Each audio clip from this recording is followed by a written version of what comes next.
today to address a serious topic. We want to hear what they have to say. I thank you for your cooperation.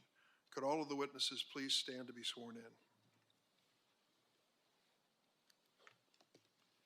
Do you affirm the testimony you're about to give before the committee will be the truth, the whole truth, and nothing but the truth, so help you God? Let the record reflect that all the witnesses have answered in the affirmative. Mr. Citron, please proceed with your opening statement. Good morning. Good morning.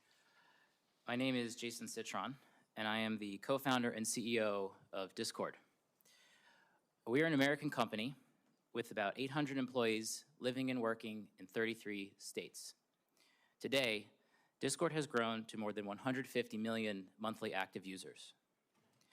Discord is a communications platform where friends hang out and talk online about shared interests, from fantasy sports to writing music to video games.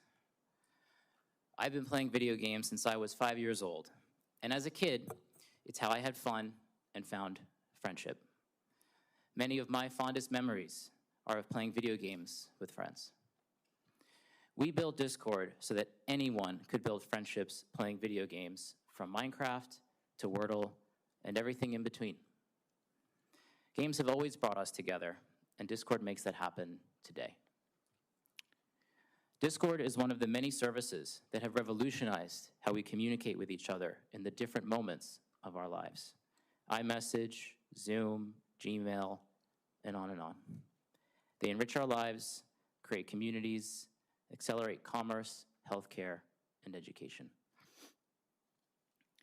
Just like with all technology and tools, there are people who exploit and abuse our platforms for immoral and illegal purposes. All of us here on the panel today and throughout the tech industry have a solemn and urgent responsibility to ensure that everyone who uses our platforms is protected from these criminals, both online and off. Discord has a special responsibility to do that because a lot of our users are young people.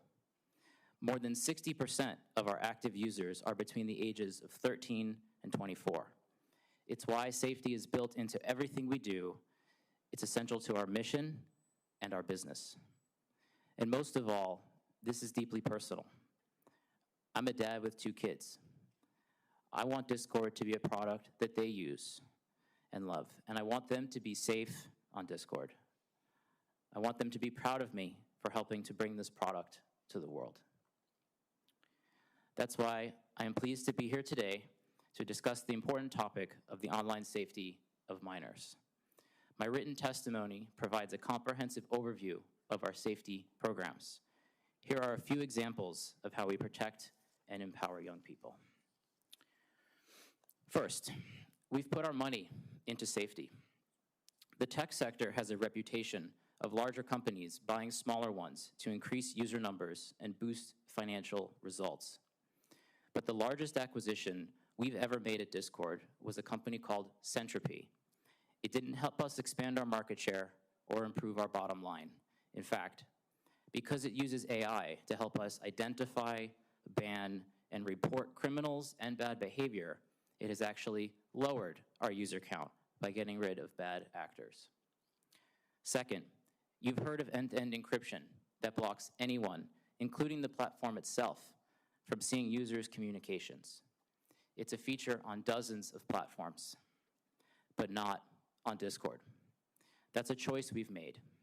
We don't believe we can fulfill our safety obligations if the text messages of teens are fully encrypted, because encryption would block our ability to investigate a serious situation and, when appropriate, report to law enforcement. Third, we have a zero-tolerance policy on child sexual abuse material, or CSAM. We scan images uploaded to Discord to detect and block the sharing of this abhorrent material. We've also built an innovative tool, Teen Safety Assist, that blocks explicit images and helps young people easily report unwelcome conversations. We've also developed a new semantic hashing technology for detecting novel forms of CSAM called CLIP, and we're sharing this technology with other platforms through the Tech Coalition. Finally, we recognize that improving online safety requires all of us to work together. So we partner with nonprofits, law enforcement, and our tech colleagues to stay ahead of the curve in protecting young people online. We want to be the platform that empowers our users to have better online experiences, to build true connections, genuine friendships, and to have fun. Senators, I sincerely hope today is the beginning of an ongoing dialogue that results in real improvements in online safety. I look forward to your questions and to helping the committee learn more about Discord. Thank you, Mr. Citron. Mr. Zuckerberg. Chairman Durbin, Ranking Member Graham, and members of the committee, every day, teens and young people do amazing things on our services. They use our apps to create new things, express themselves, explore the world around them, and feel more connected to the people they care about. Overall, teens tell us that this is a positive part of their lives, but some face challenges online, so we work hard to provide parents and teens support and controls to reduce potential harms. Being a parent is one of the hardest jobs in the world. Technology gives us new ways to communicate with our kids and feel connected to their lives, but it can also make parenting more complicated. And it's important to me that our services are positive for everyone who uses them. We are on the side of parents everywhere working hard to raise their kids. Over the last 8 years, we've built more than 30 different tools, resources, and features that parents can set time limits for their teens using our apps, see who they're following, or if they report someone for bullying. For teens, we've added nudges that remind them when they've been using Instagram for a while or if it's getting late and they should go to sleep, as well as ways to hide words or people without those people finding out.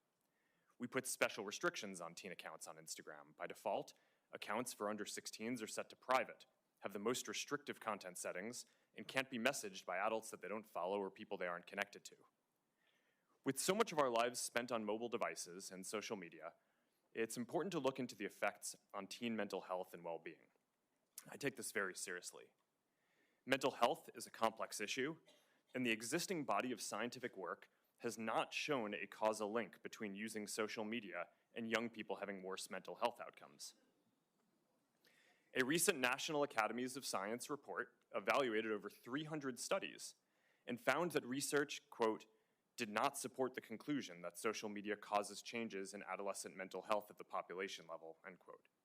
It also suggested that social media can provide significant positive benefits when young people use it to express themselves, explore and connect with others. Still, we're going to continue to monitor the research and use it to inform our roadmap. Keeping young people safe online has been a challenge since the internet began, and as criminals evolve their tactics, we have to evolve our defenses too. We work closely with law enforcement to find bad actors and help bring them to justice, but the difficult reality is that no matter how much we invest or how effective our tools are, there's always more to learn and more improvements to make. But we remain ready to work with members of this committee, industry, and parents to make the internet safer for everyone. I'm proud of the work that our teams do to improve online child safety on our services and across the entire internet. We have around 40,000 people overall working on safety and security, and we've invested more than $20 billion in this since 2016, including around $5 billion in the last year alone. We have many teams dedicated to child safety and teen well-being, and we lead the industry in a lot of the areas that we're discussing today. We build technology to tackle the worst online risks and share it to help our whole industry get better, like Project Lantern, which helps companies share data about people who break child safety rules, and we're founding members of Take It Down, a platform which helps young people prevent their nude images from being spread online. We also go beyond legal requirements and use sophisticated technology to proactively discover abusive material. And as a result, we find and report more inappropriate content than anyone else in the industry. As the National Center for Missing and Exploited Children put it this week, Meta goes, quote, above and beyond to make sure that there are no portions of their network where this type of activity occurs, end quote.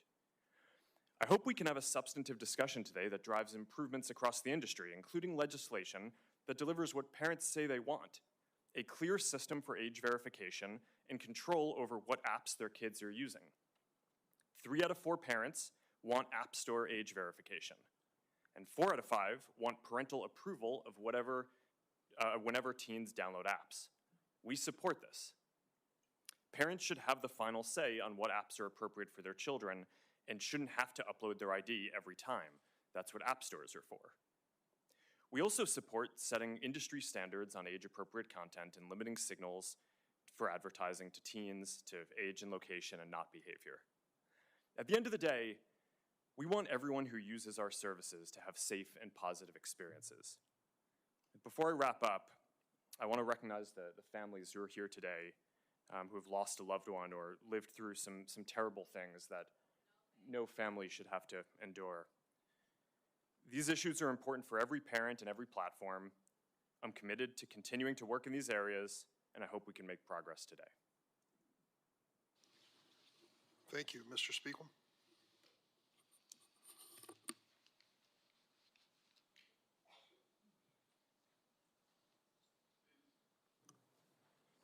Chairman Durbin, Ranking Member Graham, and members of the committee, thank you for convening this hearing and for moving forward important legislation to protect children online. I'm Evan Spiegel, the co-founder and CEO of Snap. We created Snapchat, an online service that is used by more than 800 million people worldwide to communicate with their friends and family. I know that many of you have been working to protect children online since before Snapchat was created, and we are grateful for your long-term dedication to this cause and your willingness to work together to help keep our community safe. I want to acknowledge the survivors of online harms and the families who are here today who have suffered the loss of a loved one. Words cannot begin to express the profound sorrow I feel that a service we designed to bring people happiness and joy has been abused to cause harm. I want to be clear that we understand our responsibility to keep our community safe. I also want to recognize the many families who have worked to raise awareness on these issues, pushed for change, and collaborated with lawmakers on important legislation like the Cooper-Davis Act, which can help save lives. I started building Snapchat with my co-founder Bobby Murphy when I was 20 years old. We designed Snapchat to solve some of the problems that we experienced online when we were teenagers. We didn't have an alternative to social media. That meant pictures shared online were permanent, public, and subject to popularity metrics. It didn't feel very good. We built Snapchat differently because we wanted a new way to communicate with our friends that was fast, fun, and private. A picture is worth 1,000 words, so people communicate with images and videos on Snapchat. We don't have public likes or comments when you share your story with friends. Snapchat is private by default, meaning that people need to opt in to add friends and choose who can contact them.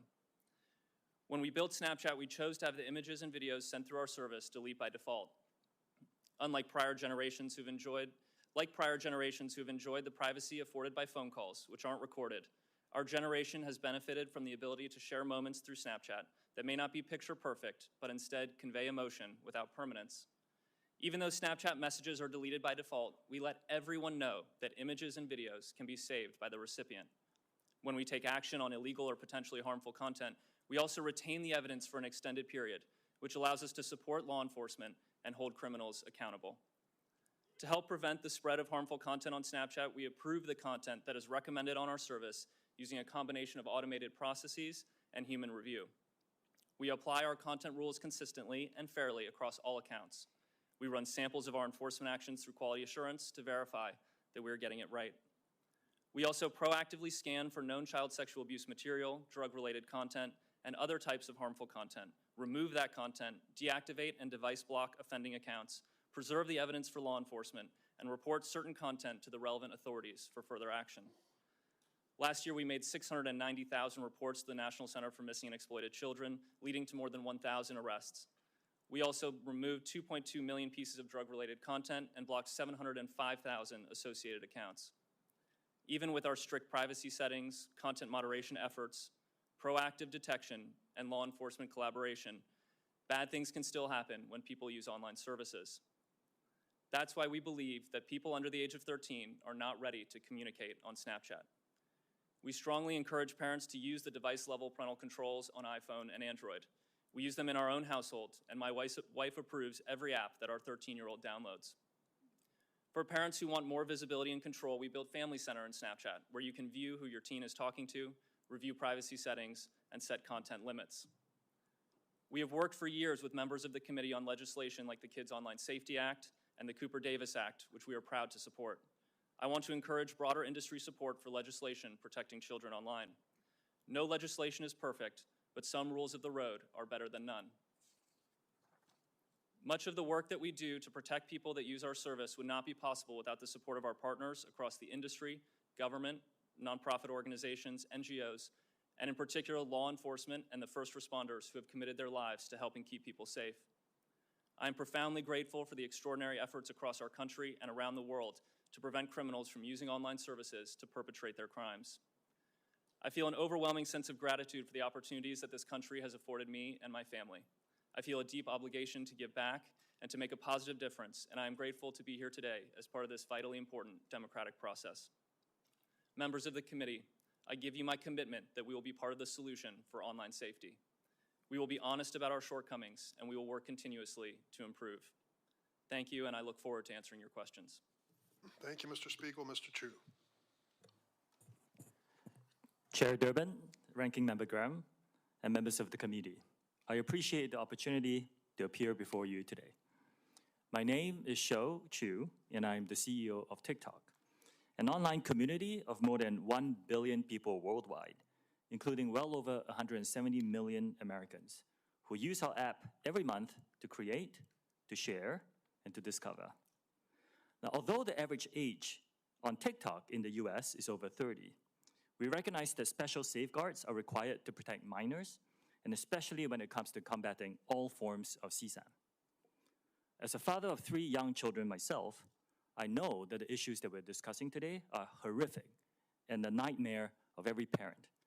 I am proud of our efforts to address the threats to young people online, from a commitment to protecting them to our industry-leading policies, use of innovative technology, and significant ongoing investments in trust and safety to achieve this goal. TikTok is vigilant about enforcing its 13 and up age policy and offers an experience for teens that is much more restrictive than you and I would have as adults. We make careful product design choices to help make our app inhospitable to those seeking to harm teens. Let me give you a few examples of long-standing policies that are unique to TikTok. We didn't do them last week. First, direct messaging is not available to any users under the age of 16. Second, accounts for people under 16 are automatically set to private along with their content. Furthermore, the content cannot be downloaded and will not be recommended to people they do not know. Third, every teen under 18 has a screen time limit automatically set to 60 minutes. And fourth, only people 18 and above are allowed to use our live stream feature. I'm proud to say that TikTok was among the first to empower parents to supervise their teens on our app with our family pairing tools. This includes setting screen time limits, filtering out content from the teens' feeds, amongst others. We made these choices after consulting with doctors and safety experts who understand the unique stages of teenage development to ensure that we have the appropriate safeguards to prevent harm and minimize risk. Now, safety is one of the core priorities that defines TikTok under my leadership. We currently have more than 40,000 trust and safety professionals working to protect our community globally. And we expect to invest more than $2 billion in trust and safety efforts this year alone, with a significant part of that in our US operations. Our robust community guidelines strictly prohibit content or behavior that puts teenagers at risk of exploitation or other harm, and we vigorously enforce them. Our technology moderates all content uploaded to our app to help quickly identify potential CSAM and other material that breaks our rules. It automatically removes the content or elevates it to our safety professionals for further review. We also moderate direct messages for CSAM and related material, and use third-party tools like PhotoDNA and Take It Down to combat CSAM to prevent content from being uploaded to our platform. We continually meet with parents, teachers, and teens. In fact, I sat down with a group just a few days ago. We use their insight to strengthen the protections on our platform, and we also work with leading groups like the Technology Coalition. The steps that we're taking to protect teens are a critical part of our larger trust and safety work as we continue our voluntary and unprecedented efforts to build a safe and secure data environment for US users, ensuring that our platform remains free from outside manipulation and implementing safeguards on our content recommendation and moderation tools. Keeping teens safe online requires a collaborative effort as well as collective action. We share the community's concern and commitment to protect young people online, and we welcome the opportunity to work with you on legislation to achieve this goal. Our commitment is ongoing and unwavering because there is no finish line when it comes to protecting teens. Thank you for your time and consideration today. I'm happy to answer your questions. Thanks, Mr. Ju. Ms. Yacarino? Chairman Durbin, Ranking Member Graham, and esteemed members of the committee, thank you for the opportunity to discuss X's work in protecting Ms. Yacarino, could you check if your microphone is on? my talk button. And you might draw. How is that? Okay, Better. maybe Thank I you very much. adjust my chair. Apologies. Start over. Chairman Durbin, Ranking Member Graham, and esteemed members of the committee, thank you for the opportunity to discuss X's work to protect the safety of minors online. Today's hearing is titled A Crisis, which calls for immediate action. As a mother, this is personal, and I share the sense of urgency. X is an entirely new company, an indispensable platform for the world and for democracy. You have my personal commitment that X will be active and a part of this solution. While I joined X only in June of 2023, I bring a history of working together with governments, advocates, and NGOs to harness the power of media to protect people. Before I joined, I was struck by the leadership steps this new company was taking to protect children. X is not the platform of choice for children and teens. We do not have a line of business dedicated to children. Children under the age of 13 are not allowed to open an account. Less than 1% of the US users on X are between the ages of 13 and 17. And those users are automatically set to a private default setting and cannot accept a message from anyone they do not approve. In the last 14 months, X has made material changes to protect minors. Our policy is clear. X has zero tolerance towards any material that features or promotes child sexual exploitation. My written testimony details X's extensive policies on content or actions that are prohibited and include grooming, blackmail, and identifying alleged victims of CSE. We've also strengthened our enforcement with more tools and technology to prevent those bad actors from distributing, searching for, and engaging with CSE content. If CSE content is posted on X, we remove it. And now, we also remove any account that engages with CSE content, whether it is real or computer-generated. Last year, X suspended 12.4 million accounts for violating our CSE policies. This is up from 2.3 million accounts that were removed by Twitter in 2022.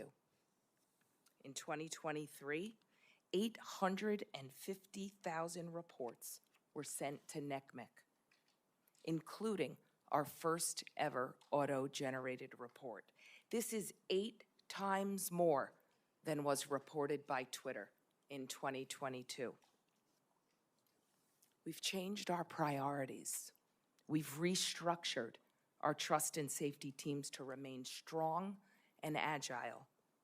We are building a trust and safety center of excellence in Austin, Texas, to bring more agents in-house to accelerate our impact.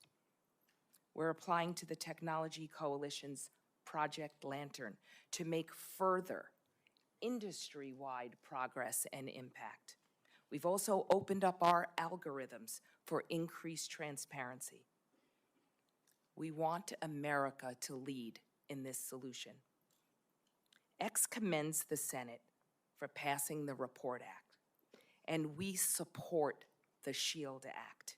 It is time for a federal standard to criminalize the sharing of non-consensual intimate material. We need to raise the standards across the entire internet ecosystem, especially for those tech companies that are not here today and not stepping up. X supports the Stop CSAM Act. The Kids Online Safety Act should continue to progress, and we will support the continuation to engage with it and ensure the protections of the freedom of speech. There are two additional areas that require everyone's attention. First, as the daughter of a police officer, law enforcement must have the critical resources to bring these bad offenders to justice. Second, with artificial intelligence, offenders' tactics will continue to sophisticate and evolve. Industry collaboration is imperative here. X believes that the freedom of speech and platform safety can and must coexist. We agree that now is the time to act with urgency. Thank you.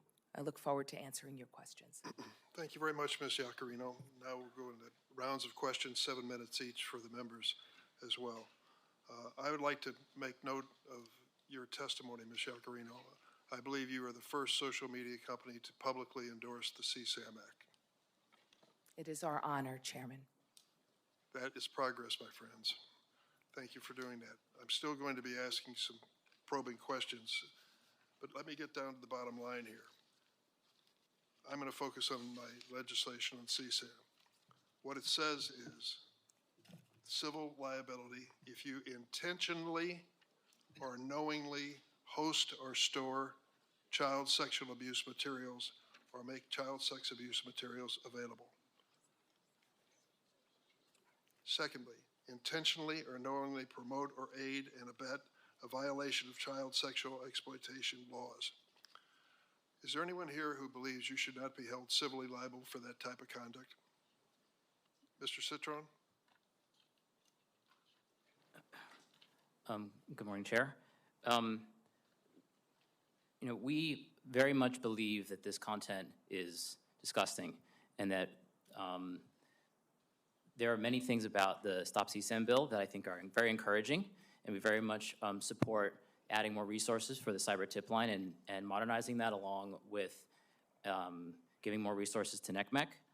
I'd be very open to having conversations with you and your team to talk through the details of the bill some more. I sure would like to do that, because if you intentionally or knowingly host or store CSAM, I think you ought to at least be civilly liable. I can't imagine anyone who would disagree with that. Yeah, it's disgusting content. It certainly is. That's why we need you supporting this legislation.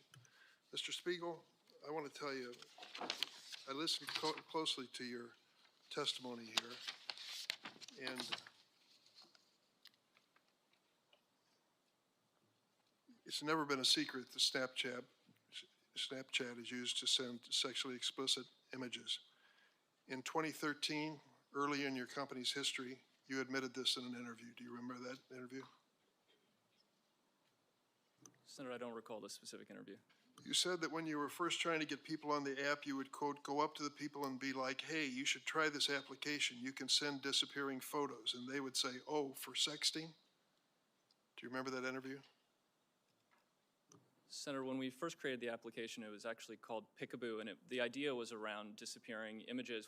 The feedback we received from people using the app is that they were actually using it to communicate. So we changed the name of the application to Snapchat, and we found that people were using it to talk visually. As early as 2017, law enforcement identified Snapchat as the pedophile's go-to sexual exploitation tool. The case of a 12-year-old girl, identified in court only as LW, shows the danger. Over 2.5 years, a predator sexually groomed her, sending her sexually explicit images and videos over Snapchat. The man admitted that he only used Snapchat with LW and not any other platforms because he, quote, knew the chats would go away. Did you and everyone else at Snap really fail to see that the platform was the perfect tool for sexual predators? Senator, that behavior is disgusting and reprehensible. We provide in-app reporting tools so that people who are being harassed or who are, have been shared inappropriate sexual content can report it. In the case of harassment or sexual content, we typically respond to those reports within 15 minutes so that we can provide help. When LW, the victim, sued Snapchat, her case was dismissed under Section 230 of the Communications Decency Act. Do you have any doubt that had Snap faced the prospect of civil liability for facilitating sexual exploitation, the company would have implemented even better safeguards? Senator, we already work extensively to proactively detect this type of behavior. We make it very difficult for predators to find teens on Snapchat. There are no public friends lists, no public profile photos. When we recommend friends for teens, we make sure that they have several mutual friends in common before making that recommendation. We believe those safeguards are important to preventing predators from misusing our platform. Mr. Citron, according to Discord's website, it takes a, quote, proactive and automated approach to safety only on servers with more than 200 members. Smaller servers rely on server owners and community moderators to define and enforce behavior. So how do you defend an approach to safety that relies on groups of fewer than 200 sexual predators to report themselves for things like grooming, trading a CSAM, or sextortion? Chair, our goal is to get all of that content off of our platform and ideally prevent it from showing up in the first place or from people engaging in these kind of horrific activities. We deploy a wide array of techniques that work across every surface on Discord. I mentioned we recently launched something called Teen Safety Assist, which works everywhere, and it's on by default for teen users. That kind of acts like a buddy that lets them know if they're in a situation or talking with someone that may be inappropriate, so they can report that to us and block that user. Mr. Citron, if that were working, we wouldn't be here today. Chair, this is an ongoing challenge for all of us. That is why we're here today. But we do have 15% of our company is focused on trust and safety, of which this is one of our top issues. That's more people than we have working on marketing and promoting the company. So we take these issues very seriously, but we know it's an ongoing challenge, and I look forward to working with you and collaborating with our tech peers and the nonprofits to improve our approach. I certainly hope so. Mr. Chu, your organization and business is one of the more popular ones among children. Can you explain to us what you are doing particularly and whether you have seen any evidence of CSAM in your business? Yes, Senator. We have a strong commitment to invest in trust and safety. And as I said in my opening statement, I intend to invest more than $2 billion in trust and safety this year alone. We have 40,000 safety professionals working on this topic. We have built a specialized child safety team to help us identify specialized issues, horrific issues like material like the ones you have mentioned. If we identify any on our platform and we proactively do detection, we will remove it and we will report them to NCMEC and other authorities. Why is it TikTok allowing children to be exploited into performing commercialized sex acts? Senator, I respectfully disagree with that characterization. Our live streaming product is not for anyone below the age of 18. We have taken action to identify anyone who violates that, and we remove them from using that service. At this point, I'm going to turn to my ranking member, Senator Graham. Thank you, Mr. Citron. You said we need to start a discussion. Be honest with you, we've been having this discussion for a very long time. We need to get a result, not a discussion. Do you agree with that? Ranking member, I agree this is an issue that we've also been very focused on since we started our company in 2015, but this is the first Are time you we've been- familiar with the Earn It Act, authored by myself and Senator Blumenthal? A little bit, yes. Okay, or do you support that? Like yes or no? We're not prepared to support it today, but we Okay. believe Do that you section, support the CSAM Act? the Stop CSAM Act, we are not prepared to support today, Okay. but we Do you think there, support the SHIELD Act? we believe that the cyber tip line Do you and, support it, yes or no? we believe that the cyber tip line and I'll take that to be no. The Project Safe Childhood Act, do you support it? we believe that, I'll take that to be no. The Report Act, do you support it? Ranking Member Graham, we very much look forward to having conversations with you and your team. We Well, I want to be look part of forward the to passing solution. a bill that will solve the problem.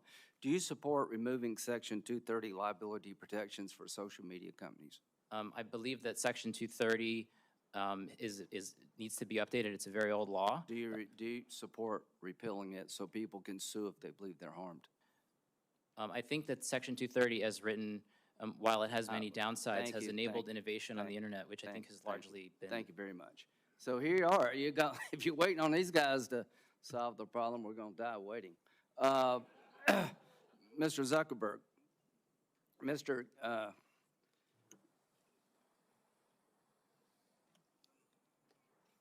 try to be respectful here. The representative from South Carolina, Mr. Guffey's son got caught up in a sex extortion ring in Nigeria using Instagram.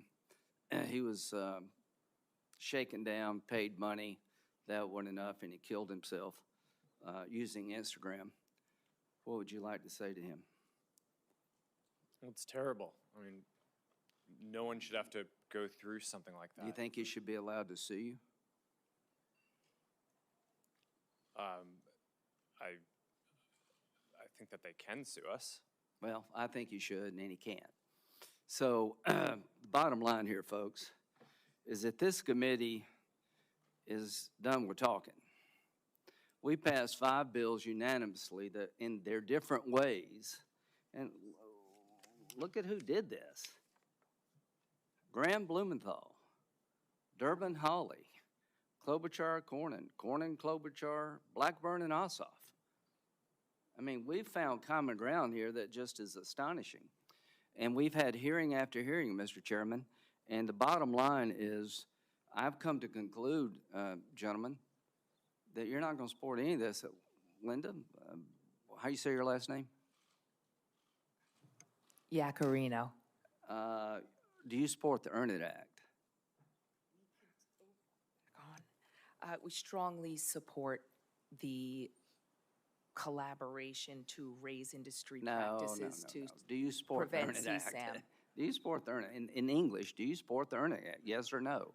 We don't need double speak We here. look forward to supporting and continue our conversations. Okay, so I'll As take you that can as no. see, But you have taken, the reason the Earn It Act's important, you can actually lose your liability protections when children are exploited and you didn't use best business practices. See, the Earn It Act means you have to earn liability protection. You're given it no matter what you do.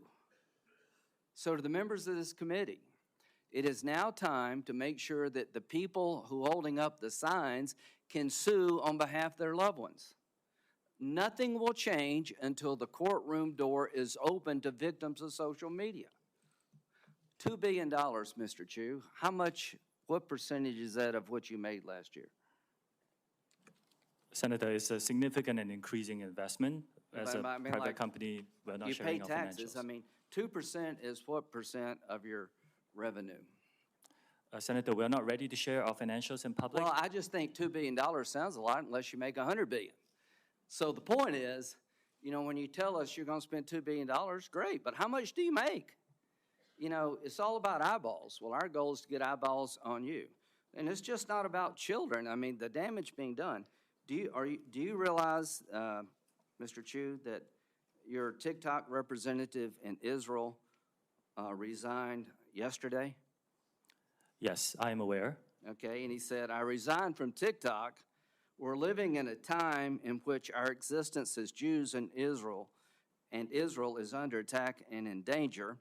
Multiple screenshots taken from TikTok's internal employee chat platform known as LARC show how TikTok's trust and safety officers celebrate the barbaric acts of Hamas and other Iranian-backed terror groups, including the Houthis in Yemen.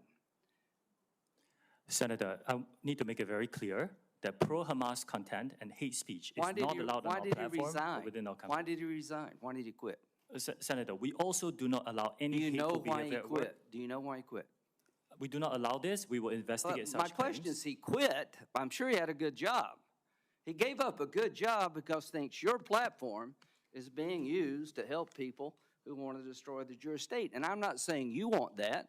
Mr. Zuckerberg, I'm not saying you want, as an individual, any of the harms. I am saying that the products you have created with all the upside have a dark side. Mr. Citron, I am tired of talking. I'm tired of having discussions. We all know the answer here. And here's the ultimate answer. Stand behind your product. Go to the American courtroom and defend your practices. Open up the courthouse door. Until you do that, nothing will change. Until these people can be sued for the damage they're doing, it is all talk. I'm a Republican who believes in free enterprise. But I also believe that every American who's been wronged has to have somebody to go to complain. There's no commission to go to that can punish you. There's not one law in the book because you oppose everything we do, and you can't be sued. That has to stop, folks. How do you expect the people in the audience to believe that we're going to help their families if we don't have some system or a combination of systems to hold these people accountable? Because for all the upside, the dark side is too great to live with. We do not need to live this way as Americans. Thank you, Senator Graham. Senator Klobuchar is next. She's been quite a leader on the subject for quite a long time on the SHIELD Act and with Senator Cornyn on the revenge porn legislation. Senator Klobuchar. Thank you very much, Chairman Durbin, and thank you, Ranking Member Graham, for those words. I couldn't agree more. For too long, we have been seeing the social media companies turn a blind eye when kids have joined these platforms in record numbers.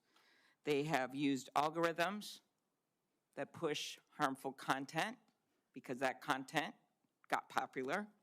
They provided a venue, maybe not knowingly at first, but for dealers to sell deadly drugs like fentanyl.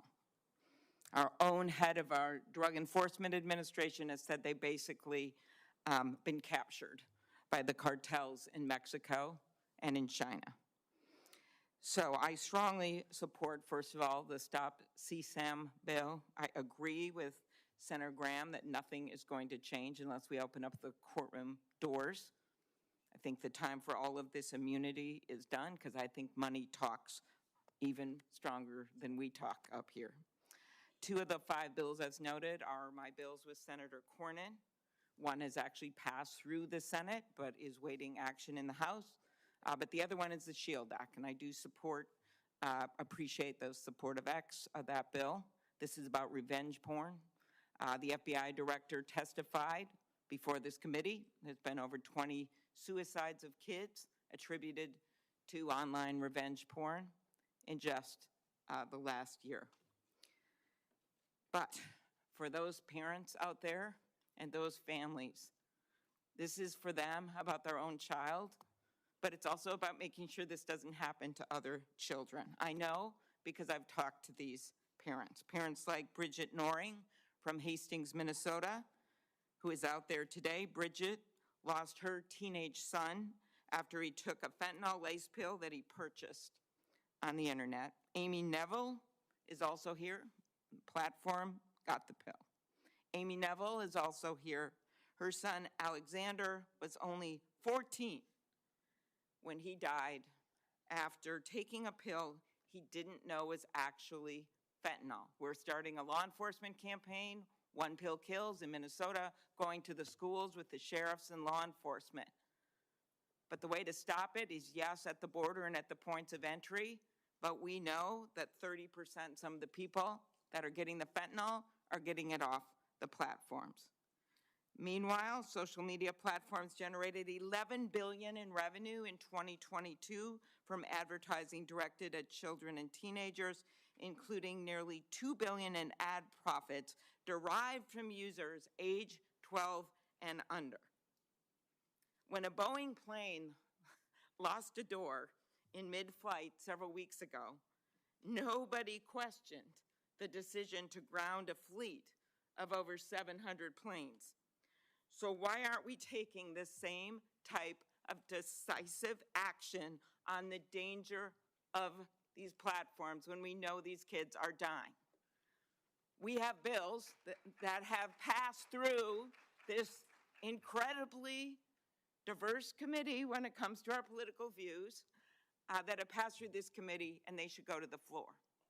We should do something finally about liability, and then we should turn to some of the other issues that a number of us have worked on when it comes to the charges for app stores and when it comes to some of the monopoly behavior and the self-preferencing.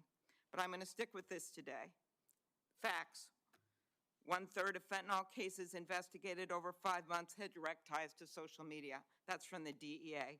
Facts. Between 2012 and 2022, cyber tip line reports of online child sexual exploitation increased from 415,000 to more than 32 million.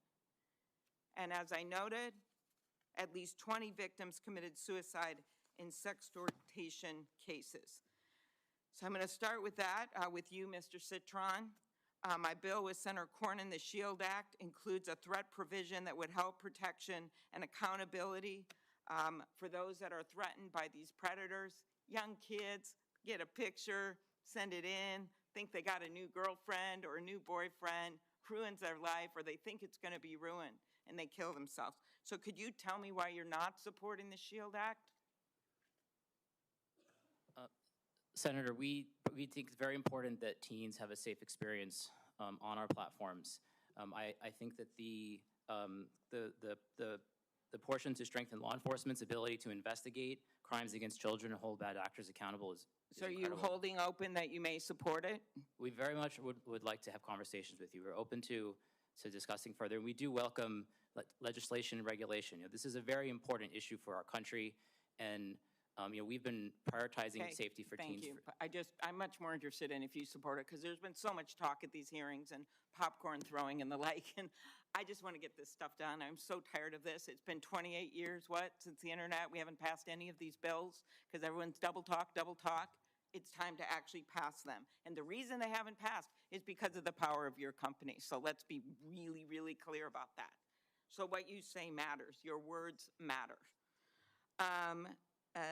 Mr. Chu, I'm a co-sponsor of Chair Durbin's Stop CSAM Act of 2023, along with Senator Hawley, who's the lead Republican, I believe, which, among other things, empowers victims by making it easier for them to ask tech companies to remove the material and related imagery from their platforms. Why would you not support this bill?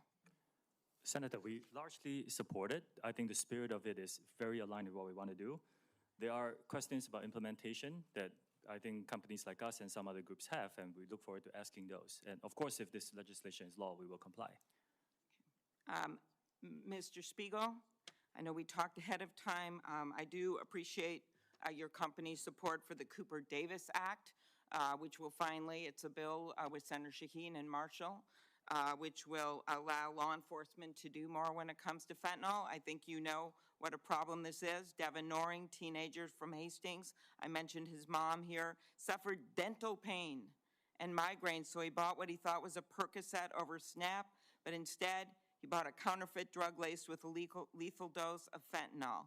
As his mom, who's here with us today, said, all of the hopes and dreams we as parents had for Devin were erased in the blink of an eye, and no mom should have to bury their kid.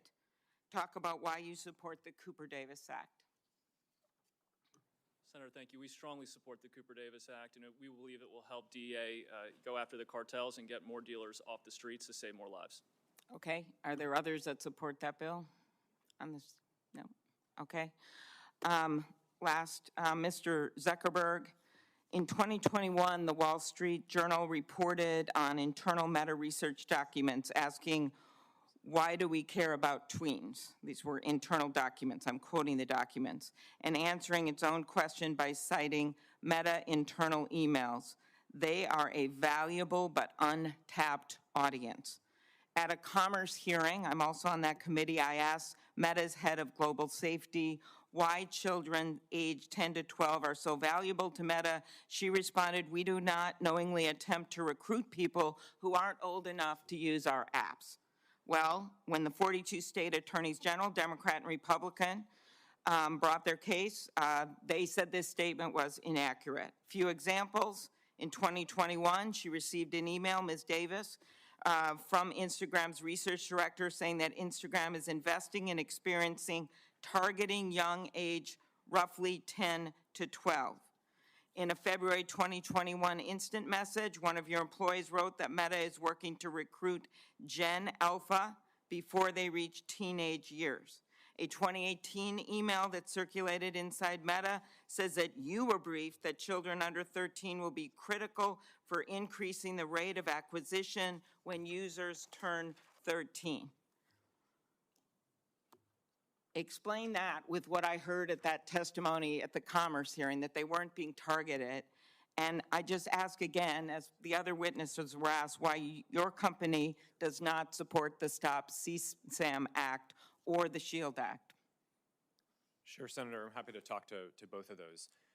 We had discussions internally about whether we should build a kids version of Instagram, like the kids versions of YouTube and other services. We haven't actually moved forward with that, and we currently have no plans to do so. So I can't speak directly to the exact emails that you cited, but it sounds to me like they were deliberations around a project that people internally thought was important and we didn't end up moving forward with. Okay, and the bills, what are you going to say about the two bills? Sure, so overall, I mean, my position on the bills is, I agree with the goal of all of them. There are most things that I agree with within them. There are specific things that I would probably do differently. We also have our own legislative proposal for what we think would be most effective in terms of helping the internet and the various companies give parents control over the experience.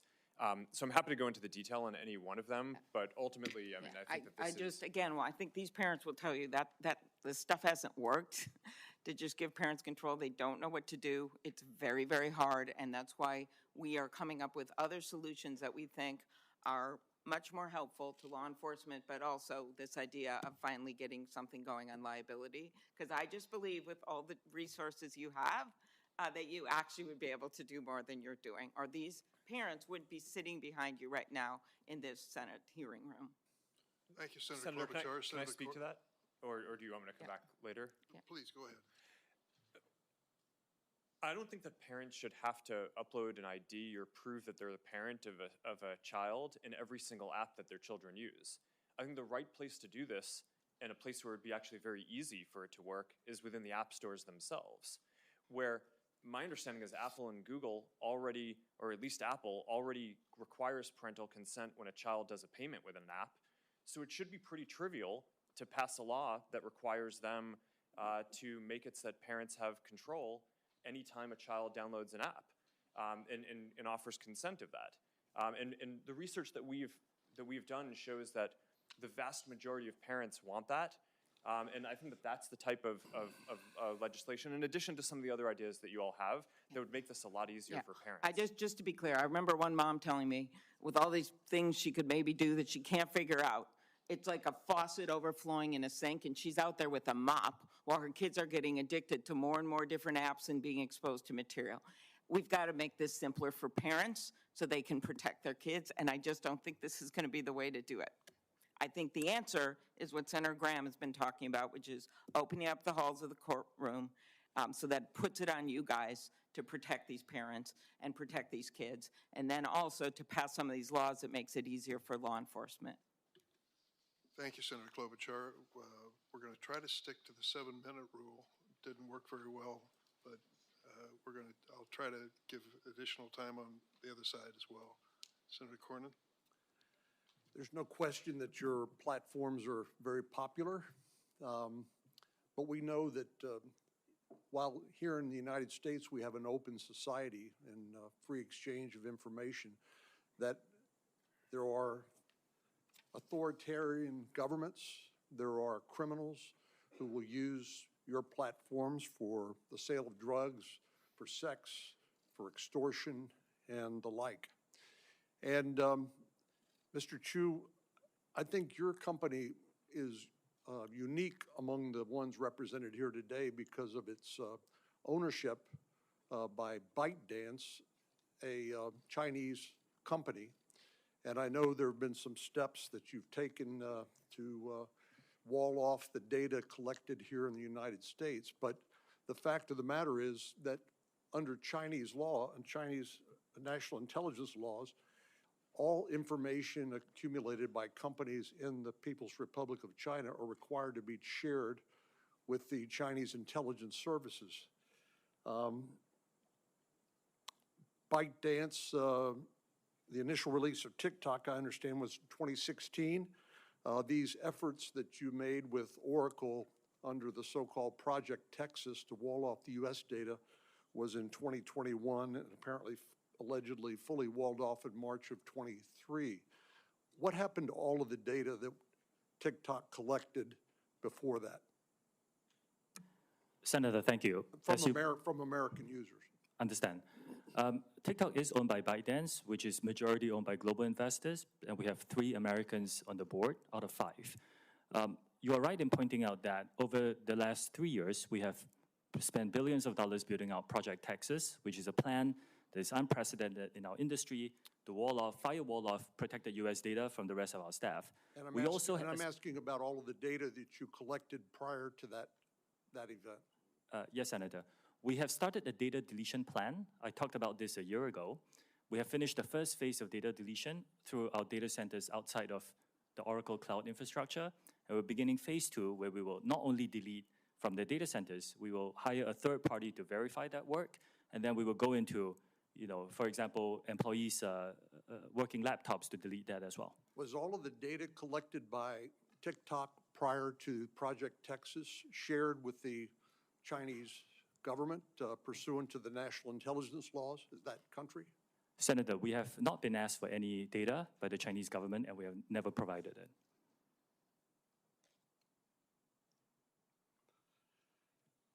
Your company is unique again among the ones represented here today because you're currently undergoing review by the Committee on Foreign Investment in the United States. Is that correct?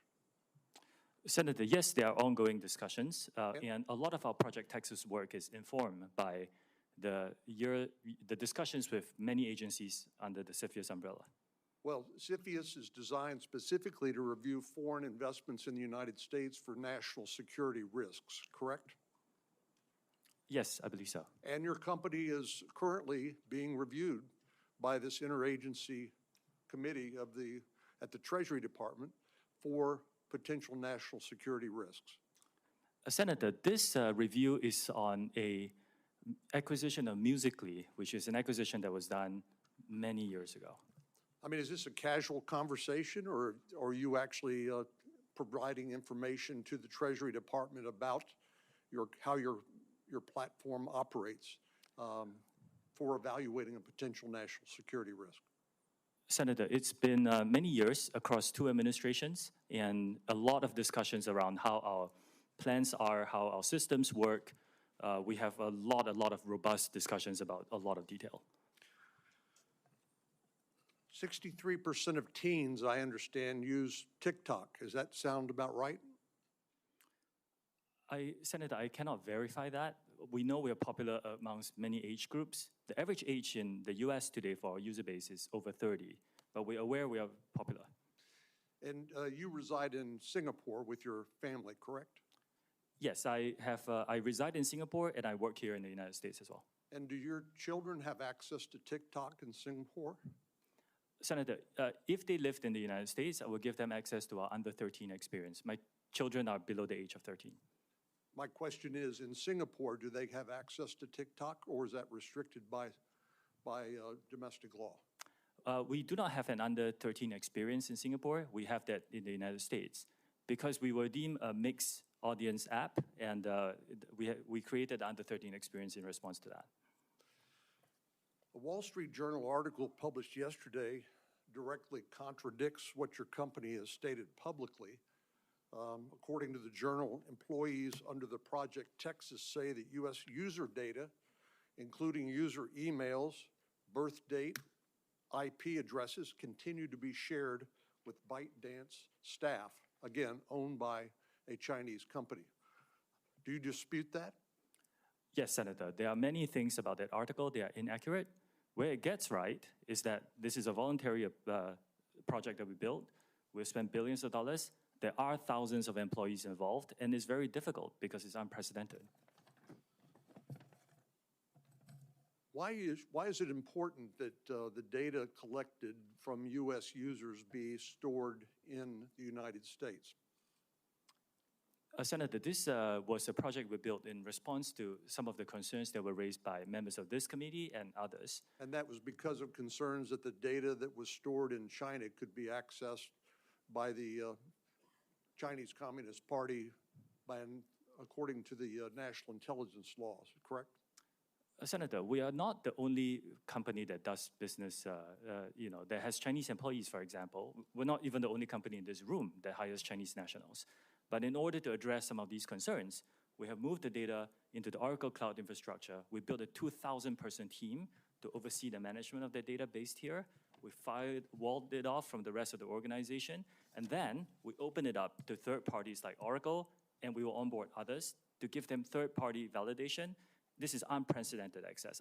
I think we are unique in taking even more steps to protect user data in the United States. Well, you've disputed the Wall Street Journal story published yesterday. Are you going to conduct any sort of investigation to see whether there's any truth to the allegations made in the article, or are you just going to dismiss them outright? We're not going to dismiss them. So we have ongoing security inspections, not only by our own personnel, but also by third parties to ensure that the system is rigorous and robust. No system that any one of us can build is perfect. But what we need to do is to make sure that we are always improving it and testing it against bad people who may try to bypass it. And if anyone breaks our policies within our organization, we will take disciplinary action against them. Thanks, Senator Cornyn. Senator Coons? Thank you, Chairman Durbin. First, I'd like to start by thanking all the families that are here today, all the parents who are here because of a child they have lost, all the families that are here because you want us to see you and to know your concern. You have contacted each of us in our offices expressing your grief, your loss, your passion, and your concern. And the audience that is watching can't see this. They can see you, the witnesses from the companies. But this room is packed as far as the eye can see. And when this hearing began, many of you picked up and held pictures of your beloved and lost children. I benefit from and participate in social media, as do many members of the committee and our nation and our world. There are now a majority of people on earth participating in and in many ways benefiting from one of the platforms you have launched or you lead or you represent. And we have to recognize there are some real positives to social media. It has transformed modern life, but it has also had huge impacts on families, on children, on nations. And there's a whole series of bills championed by members of this committee that tries to deal with the trafficking in illicit drugs, the trafficking in illicit child sexual material, the things that are facilitated on your platforms that may lead to self-harm or suicide. So we've heard from several of the leaders on this committee, the chair and ranking and very talented and experienced senators, the frame that we are looking at this is consumer protection. When there is some new technology, we put in place regulations to make sure that it is not overly harmful. As my friend Senator Klobuchar pointed out, one door flew off of one plane, no one was hurt, and yet the entire Boeing fleet of that type of plane was grounded, and a federal fit-for-purpose agency did an immediate safety review. I'm going to point not to the other pieces of legislation that I think are urgent that we take up and pass, but to the core question of transparency. If you're a company manufacturing a product that is allegedly addictive and harmful, one of the first things we look to is safety information. We try to give our constituents, our consumers, warnings, labels that help them understand what are the consequences of this product and how to use it safely or not. As you've heard pointedly from some of my colleagues, if you sell an addictive, defective, harmful product in this country in violation of regulations and warnings, you get sued. And what is distinct about platforms as an industry is most of the families who are here because there were not sufficient warnings and they cannot effectively sue you. So let me dig in for a moment if I can, because each of your companies voluntarily discloses information about the content and the safety investments you make and the actions you take. There was a question pressed, I think it was by Senator Graham earlier, about TikTok. I believe, Mr. Chu, you said invest $2 billion in safety. My background memo said your global revenue is $85 billion. Mr. Zuckerberg, my background memo says you're investing $5 billion in safety in Meta, and your annual revenue is on the order of $116 billion. So what matters, you can hear some expressions from the parents in the audience, what matters is the relative numbers and the absolute numbers. Your data folks, if there's anybody in this world who understand data, it's you guys. So I want to walk through whether or not these voluntary measures of disclosure of content and harm are sufficient. Because I would argue we're here because they're not. Without better information, how can policymakers know whether the protections you've testified about, the new initiatives, the starting programs, the monitoring, and the takedowns are actually working? How can we understand meaningfully how big these problems are without measuring and reporting data? Mr. Zuckerberg, your testimony referenced a National Academy of Sciences study that said at the population level, there is no proof about harm for mental health. Well, it may not be at the population level, but I'm looking at a room full of hundreds of parents who have lost children. And our challenge is to take the data and to make good decisions about protecting families and children from harm. So let me ask about what your companies do or don't report. And I'm going to particularly focus on your content policies around self-harm and suicide. And I'm just going to ask a series of yes or no questions. And what I'm getting at is, do you disclose enough? Mr. Zuckerberg, from your policies prohibiting content about suicide or self-harm, do you report an estimate of the total amount of content, not a percentage of the overall, not a prevalence number, but the total amount of content on your platform that violates this policy? And do you report the total number of views that self-harm or suicide-promoting content that violates this policy gets on your platform? Yes, Senator. We pioneered a quarterly reporting on our community standards enforcement across all these different categories of harmful content. We focus on prevalence, which you mentioned, because what we're focused on is what % of the content that we take down. So, Mr. Zuckerberg, I'm going to interrupt you, and you're very talented. I have very little time left. I'm trying to get an answer to a question. Not as a percentage of the total, because remember, it's a huge number, so the percentage is small. But do you report the actual amount of content and the amount of views self-harm content received? No, I believe we focus on prevalence. Correct. You don't. Ms. Yacarina, yes or no? You report it or you don't? Senator, as a reminder, we have less than 1% of our users that are between the ages of 13 and 17. Do you report the absolute number of how many images and how often viewed? Posts and accounts that we've taken down. In 2023, Yes. We've taken over almost 1 million posts down that in regards to mental health and self-harm. Mr. Chu, do you disclose the number of appearances of these types of content and how many are viewed before they're taken down? Senator, we disclose the number we take down based on each category of violation and how many of that were taken down proactively before it was reported. Mr. Spiegel? Yes, Senator, we do disclose. Mr. Citron? Yes, we do.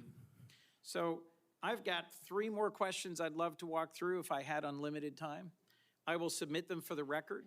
The larger point is that platforms need to hand over more content about how the algorithms work, what the content does, and what the consequences are. Not at the aggregate, not at the population level, but the actual numbers of cases so we can understand the content. In closing, Mr. Chairman, I have a bipartisan bill, the Platform Accountability and Transparency Act, co-sponsored by Senators Cornyn, Klobuchar, Blumenthal on this committee and Senator Cassidy and others. It's in front of the Commerce Committee, not this committee. But it would set reasonable standards for disclosure and transparency to make sure that we're doing our jobs based on data. Yes, there's a lot of emotion in this field, understandably. But if we're going to legislate responsibly about the management of the content on your platforms, we need to have better data. Is there any one of you willing to say now that you support this bill? Mr. Chairman, let the record reflect a yawning silence from the leaders of the social media platforms. Thank you. Thanks, Senator Coons. We're on the first of 2 roll calls. And so please understand if some of the members leave and come back, it's no disrespect. They're doing their job. Senator Lee? Thank you, Mr. Chairman. Tragically, survivors of sexual abuse are often repeatedly victimized and re-victimized over and over and over again by having non-consensual images of themselves on social media platforms. There's a NCMEC study that pointed out there was one instance of CSAM that reappeared more than 490,000 times after it had been reported. So we need tools in order to deal with this. We need, frankly, laws in order to mandate standards so that this doesn't happen, so that we have a systematic way of getting rid of this stuff. Because there is literally no plausible justification, no way of defending this. One tool, one that I think would be particularly effective, is a bill that I'll be introducing later today, and I invite all my committee members to join me. It's called the PROTECT Act. The PROTECT Act would, in pertinent part, require websites to verify age and verify that they've received consent of any and all individuals appearing on their site in pornographic images. And it would also require platforms to have meaningful processes for an individual seeking to have images of him or herself removed in a timely manner. Ms. Iacarino, based on your understanding of existing law, what might it take for a person to have those images removed, say from X? Senator Lee, thank you.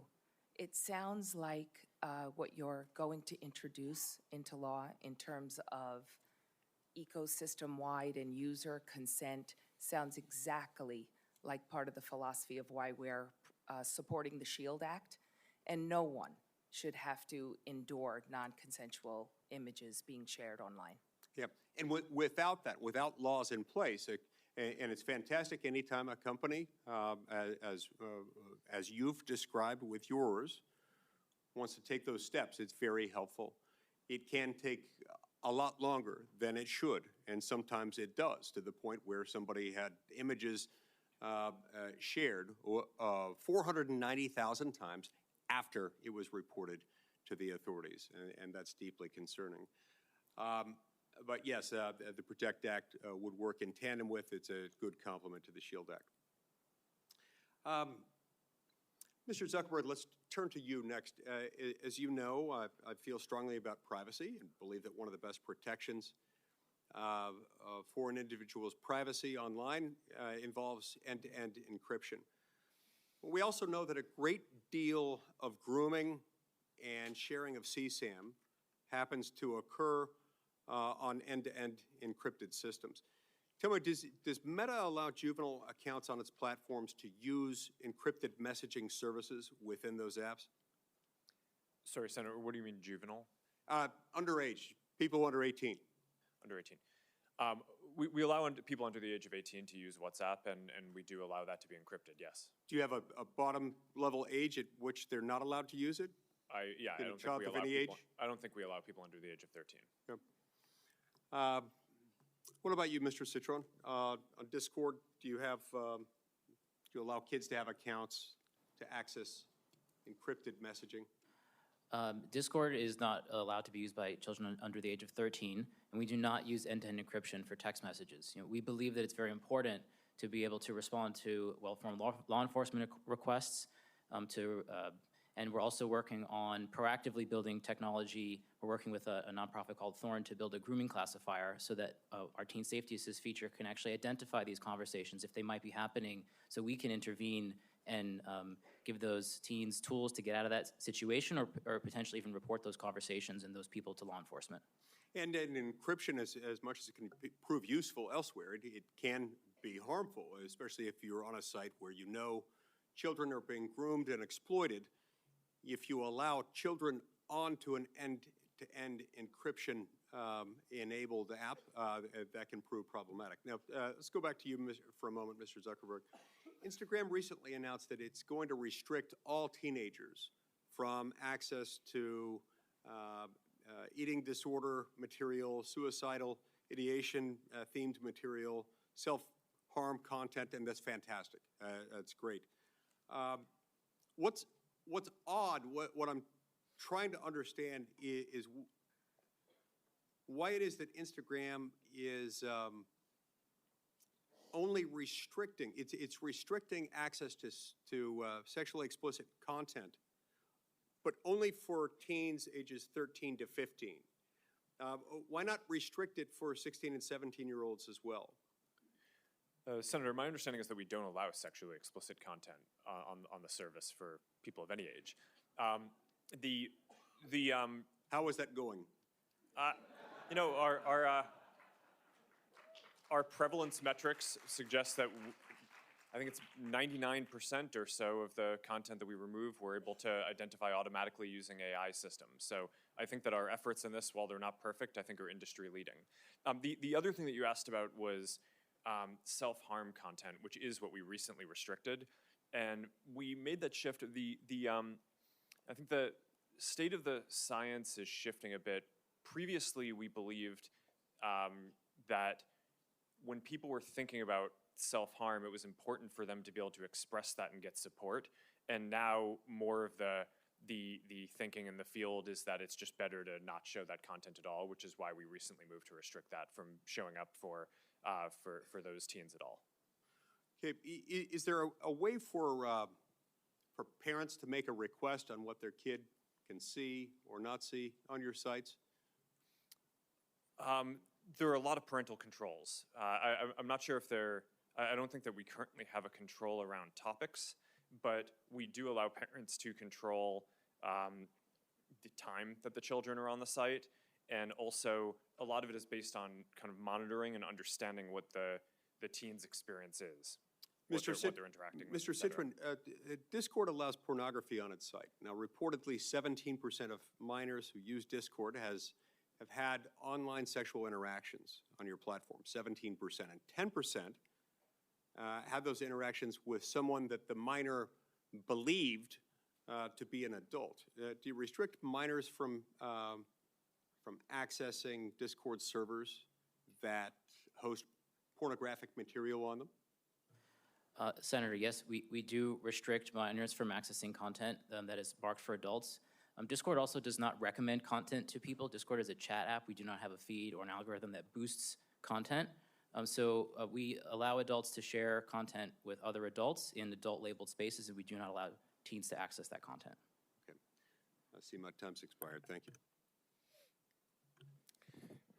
Welcome, everyone. We are here in this hearing because as a collective, your platforms really suck at policing themselves. We hear about it here in Congress with fentanyl and other drug dealing facilitated across platforms. We see it and hear about it here in Congress with harassment and bullying that takes place across your platforms. We see it and hear about it here in Congress with respect to child pornography, sexploitation, and blackmail, and we are sick of it. It seems to me that there is a problem with accountability because these conditions continue to persist. In my view, Section 230, which provides immunity from lawsuit, is a very significant part of that problem. If you look at where bullies have been brought to heel recently, whether it's Dominion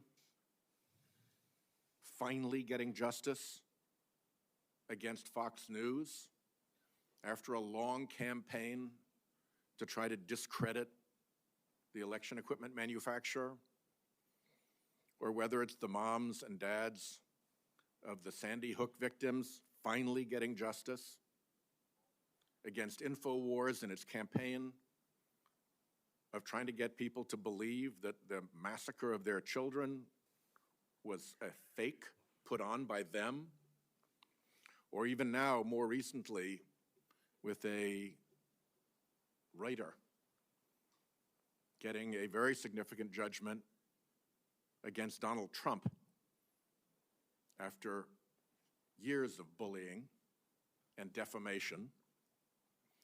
An honest courtroom has proven to be the place where these things get sorted out. And I'll just describe one case, if I may. It's called Doe versus Twitter.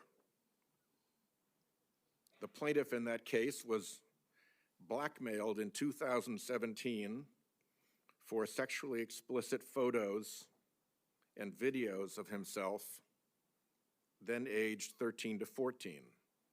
A compilation video of multiple CSAM videos surfaced on Twitter in 2019. A concerned citizen reported that video on December 25th, 2019, Christmas Day. Twitter took no action. The plaintiff, then a minor in high school in 2019, became aware of this video from his classmates in January of 2020.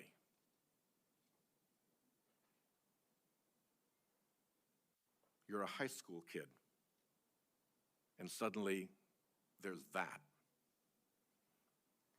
That's a day that's hard to recover from. Ultimately, he became suicidal. He and his parents contacted law enforcement and Twitter to have these videos removed on January 21st and again on January 22nd of 2020, and Twitter ultimately took down the video on January 30th, 2020, once federal law enforcement got involved. That's a pretty foul set of facts.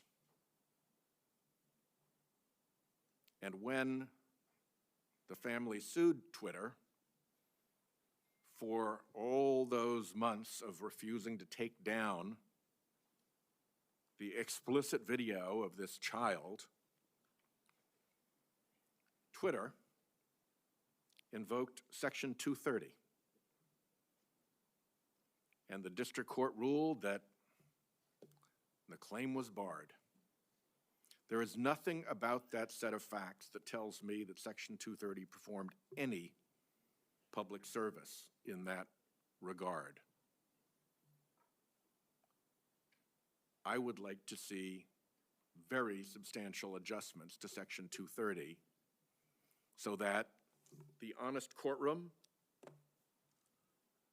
which brought relief and justice to E. Jean Carroll after months of defamation, which brought silence, peace, and justice to the parents of the Sandy Hook children after months of defamation and bullying by InfoWars and Alex Jones,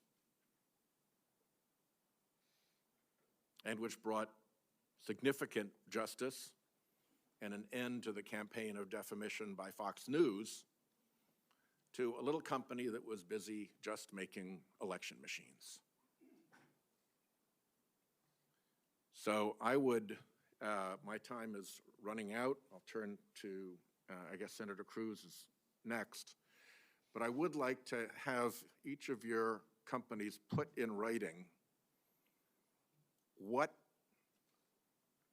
exemptions from the protection of Section 230 you would be willing to accept, bearing in mind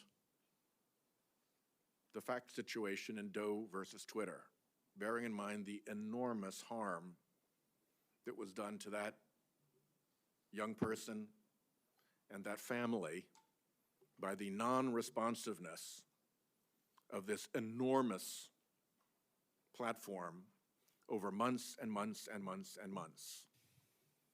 Again, think of what it's like to be a high school kid and have that stuff up in the public domain and have the company that is holding it out there in the public domain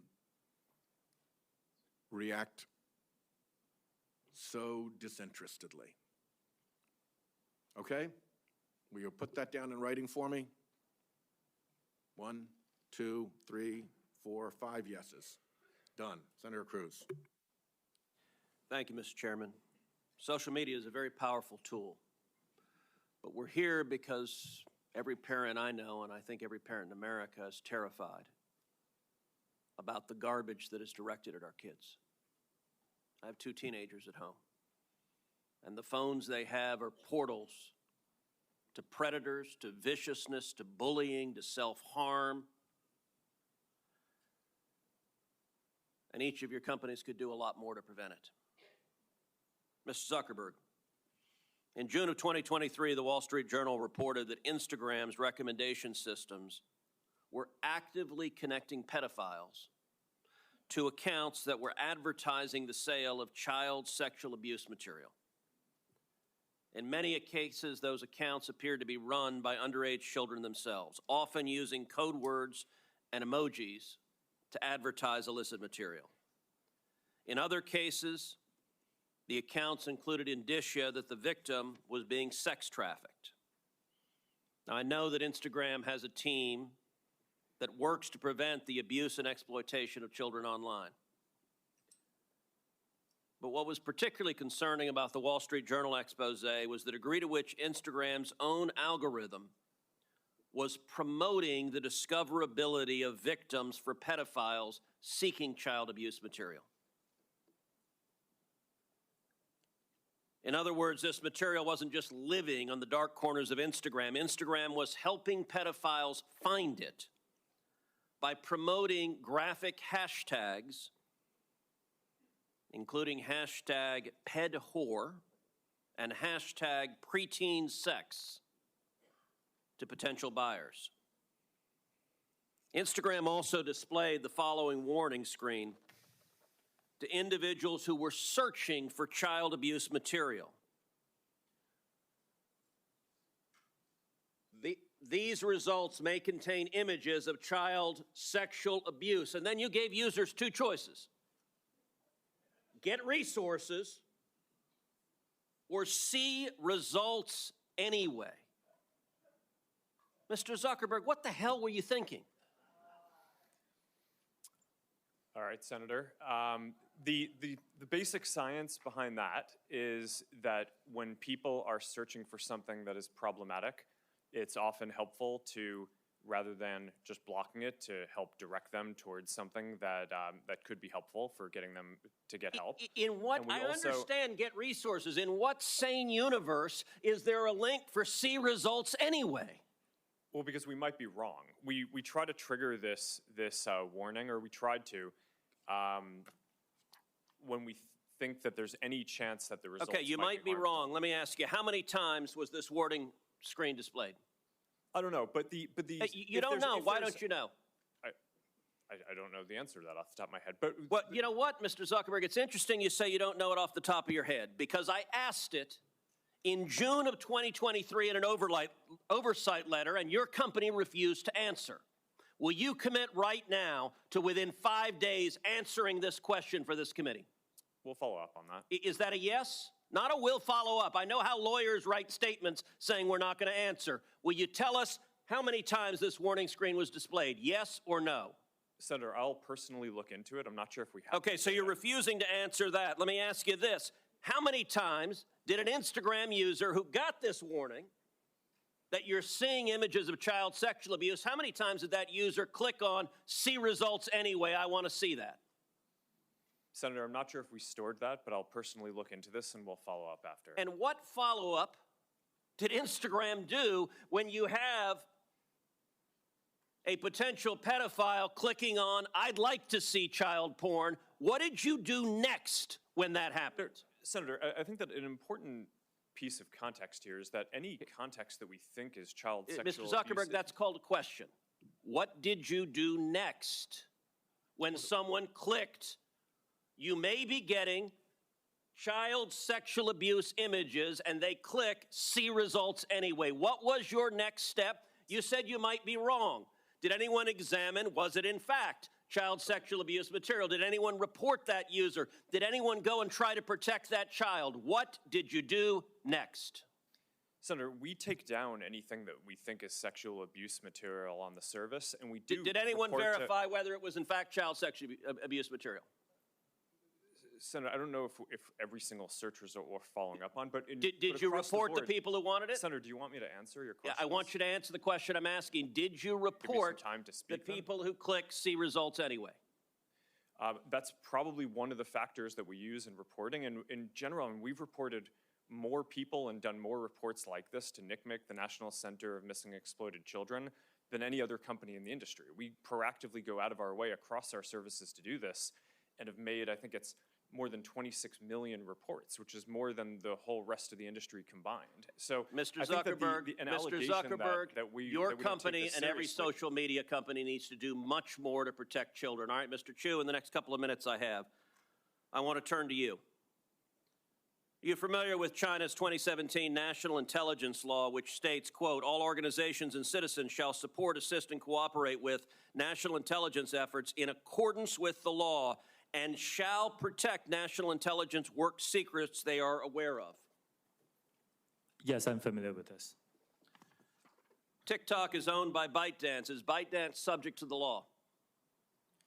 For the Chinese businesses that ByteDance owns, yes, it will be subject to this, but TikTok is not available in mainland China. And Senator, as we talked about in your office, we built Project Texas to put this out of reach. So ByteDance is subject to the law. Now, under this law, which says shall protect national intelligence work secrets they are aware of, it compels people subject to the law to lie, to protect those secrets. Is that correct? I cannot comment on that. What I said again is that we have moved Because you it have out to of reach protect those this. secrets? No, Senator, TikTok is not available in mainland China. We have moved the data into an American cloud infrastructure. TikTok is controlled by ByteDance, which is subject to this law.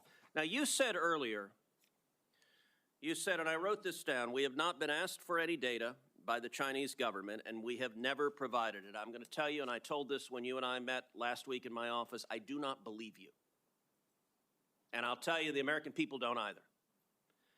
If you look at what is on TikTok in China, you are promoting to kids science and math videos, educational videos, and you limit the amount of time kids can be on TikTok.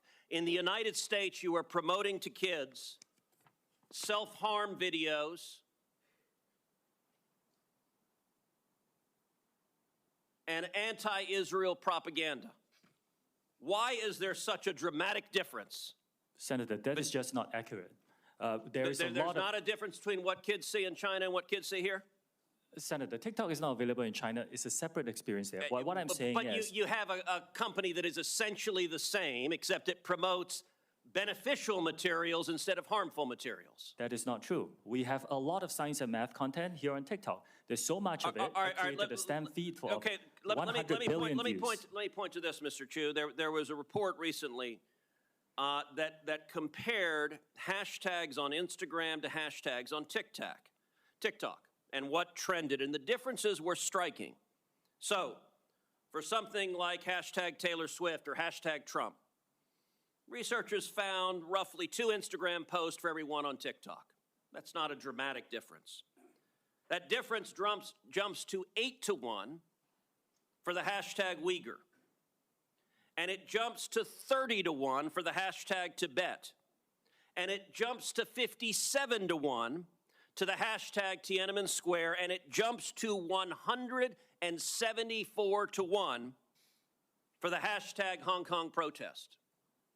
Why is it that on Instagram, people can put up a hashtag Hong Kong protest 174 times compared to TikTok? What censorship is TikTok doing at the request of the Chinese government? None. Senator, that analysis is flawed. The analysis is flawed. It's been debunked by other external sources like the Cato Institute. Fundamentally, a few things happen here. Not all videos carry hashtags. That's the first thing. The second thing is that you cannot selectively choose a few words within a certain time Why the period. difference between Taylor Swift and Tiananmen Square? What happened in Tiananmen Square? Senator, there was a massive protest during that time. But what I'm trying to say is our users can freely come and post this content. Why would there be no difference on Taylor Swift, or a minimal difference and a massive difference on Tiananmen Square or Hong Kong? Senator, could you wrap up, please? Senator, our algorithm does not suppress any content simply based on You this. answer It that doesn't. question. Why is there a difference? Like I said, I think this analysis is flawed. You're selectively choosing some words over some periods. We haven't been around as long as other apps. There is an obvious difference. 174 to 1 for Hong Kong compared to Taylor Swift is dramatic. Senator Blumenauer. Thanks, Mr. Chairman. Mr. Zuckerberg. Blumenthal, I'm sorry. Thank you. I know both of them. That was good enough. Mr. Zuckerberg, you know who Antigone Davis is, correct? Yes. She's one of your top leaders. In September of 2021, she was global head of safety, correct? Yes. And you know that she came before a subcommittee of the Commerce Committee that I chaired at the time, Subcommittee on Consumer Protection, correct? Yes. And she was testifying on behalf of Facebook, right? Meta, but yes. It was then Facebook, but Meta now. And she told us, and I'm quoting, Facebook is committed to building better products for young people and to doing everything we can to protect their privacy, safety, and well-being on our platforms. And she also said, kids' safety is an area where, quote, we are investing heavily, end quote. We now know that statement was untrue. We know it from an internal email that we have received. It's an email written by Nick Clegg. You know who he is, correct? Yes. He was Meta's president of global affairs. And he wrote a memo to you, which you received, correct? It was written to you. So I can't see the email, but sure, I'll assume that you got that correct. And he summarized Facebook's problems. He said, quote, we are not on track to succeed for our core well-being topics: problematic use, bullying and harassment, connections, and SSI, meaning suicidal self-injury. He said also in another memo, quote, we need to do more and we are being held back by a lack of investment. This memo has the date of August 28th, just weeks before that testimony from Antigone Davis, correct? Sorry, Senator, I'm not sure what the date of the testimony was. Well, those are the dates on the emails. Nick Clegg was asking you, pleading with you for resources to back up the narrative, to fulfill the commitments. In effect, Antigone Davis was making promises that Nick Clegg was trying to fulfill, and you rejected that request for 45 to 84 engineers to do well-being or safety. We know that you rejected it from another memo, Nick Clegg's assistant, Tim Colburn, who said, Nick did email Mark, referring to that earlier email, to emphasize his support for the package, but it lost out to the various other pressures and priorities. We've done a calculation that those potentially 84 engineers would have cost Meta about $50 million in a quarter when it earned $9.2 billion. And yet it failed to make that commitment in real terms, and you rejected that request because of other pressures and priorities. That is an example from your own internal document of failing to act, and it is the reason why we can no longer trust Meta and, frankly, any of the other social media to, in effect, grade their own homework. The public, and particularly the parents in this room, know that we can no longer rely on social media to provide the kind of safeguards that children and parents deserve. And that is the reason why passing the Kids Online Safety Act is so critically important. Mr. Zuckerberg, do you believe that you have a constitutional right to lie to Congress? Senator, no, but I mean, well, let me just clarify for you. I mean, I'd like the opportunity let me to just respond clarify to for you. In a lawsuit brought by hundreds of parents, some in this very room, alleging that you made false and misleading statements concerning the safety of your platform for children, you argued in not just one pleading, but twice, in December and then in January, that you have a constitutional right to lie to Congress. Do you disavow that filing in court? Senator, I don't know what filing you're talking about, but I testified honestly and truthfully, and I would like the opportunity to respond to the previous things that you showed as well. Well, I have a few more questions, and let me ask others who are here, because I think it's important to put you on record.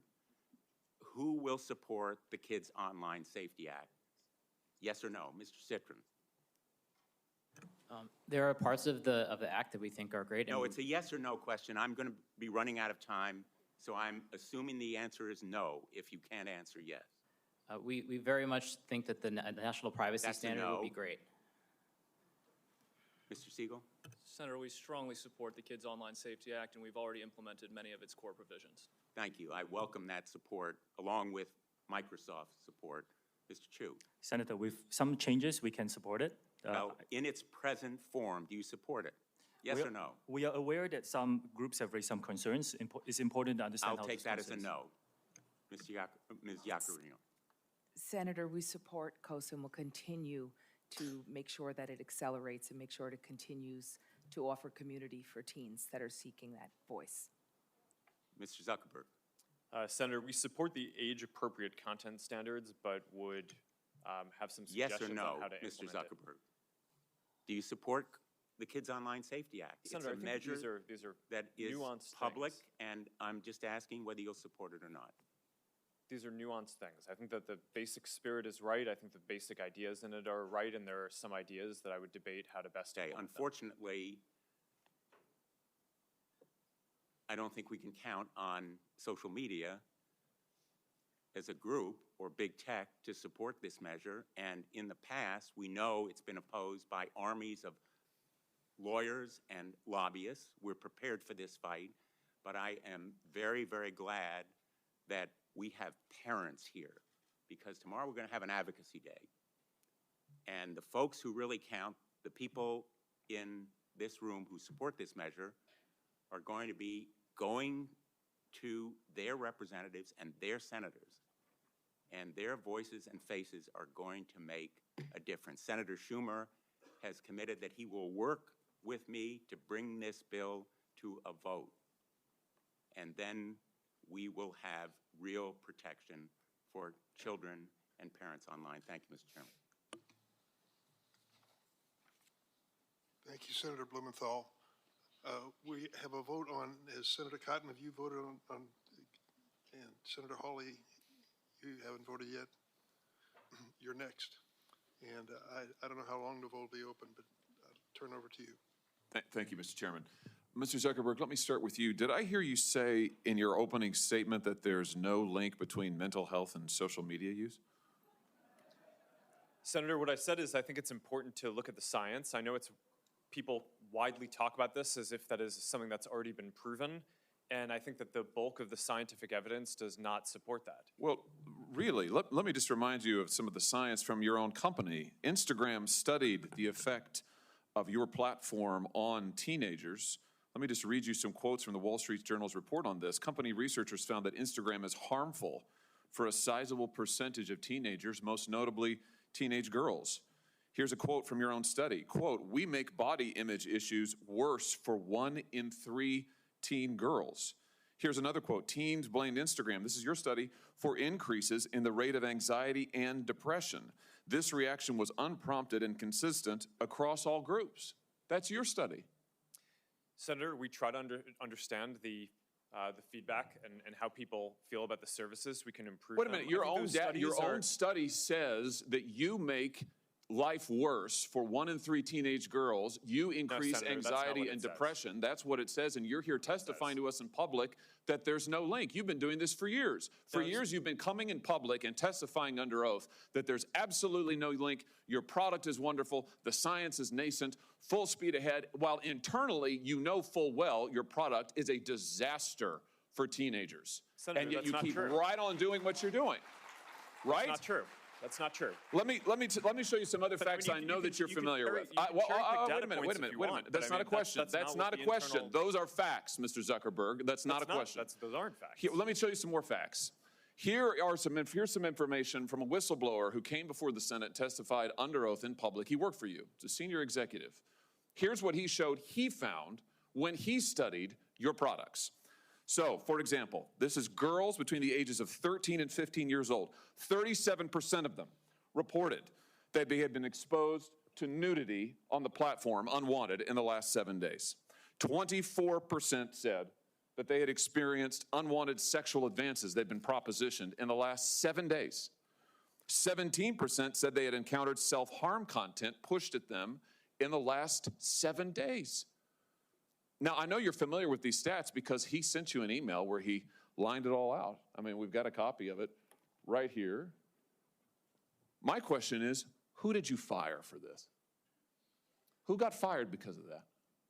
Senator, we study all of this because it's important and we want to improve our services. Well, you just told me And a I think second ago you studied it, that there was no linkage. Who did you fire? I said you mischaracterized. 37% of teenage girls between 13 and 15 were exposed to unwanted nudity in a week on Instagram. You knew about it. Who did you fire? Senator, this is why we're building all Who these did you different fire? tools. Senator, I don't think that's. Who did you fire? I'm not going to answer that. Because you didn't fire anybody, right? On the more restrictive settings. We have Senator, to I think that start there's somewhere. a lot of teens create amazing things, and I think with the right supervision and parenting and controls, I think that's I don't think that's the type of thing that you want to just not allow anyone to be able to do. I think you want to make it so that My time is up, but I have to say that there is an argument that you all make for every single thing that we are proposing. And I share the concern that I have about the blanket limitation on liabilities that we provide, all of you. And I think that has to change, and that is on us. on Congress to make that change. Thank you, Mr. Chairman. Thank you, Senator Rono. Senator Cotton. Mr. Chu, let's cut straight to the chase. Is TikTok under the influence of the Chinese Communist Party? No, Senator, we are a private business. Okay, so you can see that your parent, ByteDance, is subject to the 2017 National Security Law, which requires Chinese companies to turn over information to the Chinese government and conceal it from the rest of the world. You concede that, correct? Senator, the Chinese That's no business, question, you conceded it early. any company that does, any global business that does business in China has to follow their local Okay, laws. isn't it the case that ByteDance also has an internal Chinese Communist Party committee? Like I said, all businesses that operate in China have to follow their local law. So your parent company is subject to the national security law that requires it to answer to the party. It has its own internal Chinese Communist Party committee. You answer to that parent company, but you expect us to believe that you're not under the influence of the Chinese Communist Party? I understand this concern, Senator, which is why we built Project Texas. It was a yes or no question. Okay. Well, you used to work for ByteDance, didn't you? You were the CFO for ByteDance? That is correct, Senator. In April 2021, while you were the CFO, the Chinese Communist Party's China Internet Investment Fund purchased a 1% stake in ByteDance's main Chinese subsidiary, the ByteDance Technology Company. In return for that so-called 1% golden share, the party took one of 3 board seats at that subsidiary company. That's correct, isn't it? It's for the Chinese business. Is that correct? It's for the Chinese business, yes. That deal was finalized on April 30th, 2021. Isn't it true that you were appointed the CEO of TikTok the very next day on May 1, 2021? Well, it's a coincidence. It's a coincidence that you were the CFO, Senator, that the Chinese Communist Party took its golden share in its board seat, and the very next day you were appointed the CEO of TikTok? That's a hell of a coincidence. It really is, Senator. Yeah, it is. Okay. And before ByteDance, you were at a Chinese company called Xiaomi, is that correct? Yes, I used to work around the world. Where did you live when you worked at Xiaomi? I lived in China, like many expats. Where exactly? In Beijing, in China. How many years did you live in Beijing? Senator, I worked there for about 5 years. So you lived there for 5 years? Yes. Isn't it the case that Xiaomi was sanctioned by the United States government in 2021 for being a communist Chinese military company? I'm here to talk about TikTok. I think they then had a lawsuit and it was overturned. I can't remember the details. It's another company. The Biden administration that reversed those sanctions, just like, by the way, they reversed the terrorist designation on the Houthis in Yemen. How's that working out for them? But it was sanctioned as a Chinese communist military company. So you said today, as you often say, that you live in Singapore. Of what nation are you a citizen? Singapore. Are you a citizen of any other nation? No, Senator. Have you ever applied for Chinese citizenship? Senator, I served my nation in Singapore. No, I did not. Do you have a Singaporean passport? Yes, and I served my military for two and a half years in Singapore. Do you have any other passports from any other nations? No, Senator. Your wife is an American citizen, your children are American citizens. That's correct. Have you ever applied for American citizenship? No, not yet. Okay. Have you ever been a member of the Chinese Communist Party? Senator, I'm Singaporean. No. Have you ever been associated or affiliated with the Chinese Communist Party? No, Senator. Again, I'm Singaporean. Let me ask you some hopefully simple questions. You said earlier, in response to a question, that what happened at Tiananmen Square in June of 1989 was a massive protest. Did anything else happen in Tiananmen Square? Yes, I think it's well documented. There was a massacre. There was the indiscriminate slaughter of hundreds or thousands of Chinese citizens. Do you agree with the Trump administration and the Biden administration that the Chinese government is committing genocide against the Uyghur people? Senator, I've said this before. I think it's really important that anyone who cares about this topic or any topic can freely express themselves on TikTok. It's a very simple question that unites both parties in our country and governments around the world. Is the Chinese government committing genocide against the Uyghur people? Senator, anyone, including, you can come into TikTok and talk about this topic. I'm asking you, or any topic that matters to you. You are a worldly, cosmopolitan, well-educated man who's expressed many opinions on many topics. Is the Chinese government committing genocide against the Uyghur people? Actually, Senator, I talk mainly about my company, and I'm here to talk about what TikTok does. Yes or no? You're here to give testimony that's truthful and honest and complete. Let me ask you this. Joe Biden last year said that Xi Jinping was a dictator. Do you agree with Joe Biden? Is Xi Jinping a dictator? Senator, I'm not going to comment on any world leaders. What? Why won't you answer these very simple questions? Senator, it's not appropriate Are for you me as a scared? businessman to comment on world leaders. Are you scared that you'll lose your job if you say anything negative about the Chinese Communist Party? I disagree that. You will Are you find scared content you'll that be is critical of arrested China on our disappear platform. The next time you go on, are you scared that you'll be arrested and disappear the next time you go to mainland China? Senator, you will find content that's critical of China and any All right. other country freely on TikTok. Okay. Let's turn to what TikTok, a tool of the Chinese Communist Party, is doing to America's youth. Does the name Mason Edens ring a bell? Senator, you may have to give me more specifics if you don't mind. Yeah, he was a 16-year-old Arkansan. After a breakup in 2022, he went on your platform and searched for things like inspirational quotes and positive affirmations. Instead, he was served up numerous videos glamorizing suicide until he killed himself by gun. What about the name Chase Nazca? Does that ring a bell? Would you mind giving me more details, please? He was a 16-year-old who saw more than 1,000 videos on your platform about violence and suicide until he took his own life by stepping in front of a plane or train. Are you aware that his parents, Dean and Michelle, are suing TikTok and ByteDance for pushing their son to take his own life? Yes, I'm aware of that. Okay. Finally, Mr. Chu, has the Federal Trade Commission sued TikTok during the Biden administration? Senator, I cannot talk about whether there's any Are you ongoing... currently being sued by the Federal Trade Commission? Senator, I cannot talk about any potential lawsuits. I didn't say whether they happen or potential, not. actual. Are you being sued by the Federal Trade Commission? Senator, I think I've given you my answer. I The cannot answer talk is about it. no. Ms. Yacarino's company is being sued, I believe. Mr. Zuckerberg's company is being sued, I believe. Yet TikTok, the agent of the Chinese Communist Party, is not being sued by the Biden administration. Are you familiar with the name Christina Kafara? You may have to give me more details. Christina Senator. Kafara was a paid advisor to ByteDance, your communist-influenced parent company. She was then hired by the Biden FTC to advise on how to sue Mr. Zuckerberg's company. Senator, ByteDance is a global company and not a Chinese Communist company. It's owned by global investors. Public reports indicate that your lobbyist visited the White House more than 40 times in 2022. How many times did your company's lobbyist visit the White House last year? I don't know that, Senator. Are you aware that the Biden campaign and the Democratic National Committee is on your platform? They have TikTok accounts? Senator, we encourage people to come on Which, to by create the way, organic, they won't authentic let content. they won't let their staffers use their personal phones. They give them separate phones that they only use TikTok on. We encourage everyone to join, including yourself, Senator. So all these companies are being sued by the FTC. You're not. The FTC has a former paid advisor, your parent, talking about how they can sue Mr. Zuckerberg's company. Joe Biden's reelection campaign, the Democratic National Committee, is on your platform. Let me ask you, have you or anyone else at TikTok communicated with or coordinated with the Biden administration, the Biden campaign, or the Democratic National Committee to influence the flow of information on your platform? We work with any creators who want to use our campaign. It's all the same process that we have. So what we have here, we have a company that's a tool of the Chinese Communist Party that is poisoning the minds of America's children, in some cases driving them to suicide, and that at best the Biden administration is taking a pass on, at worst maybe in collaboration with. Thank you, Mr. Chu. Thank you, Senator Cotton. So we're going to take a break now. We're on the second roll call. Members can take advantage of it if they wish. The break will last about 10 minutes. Please do your best to return.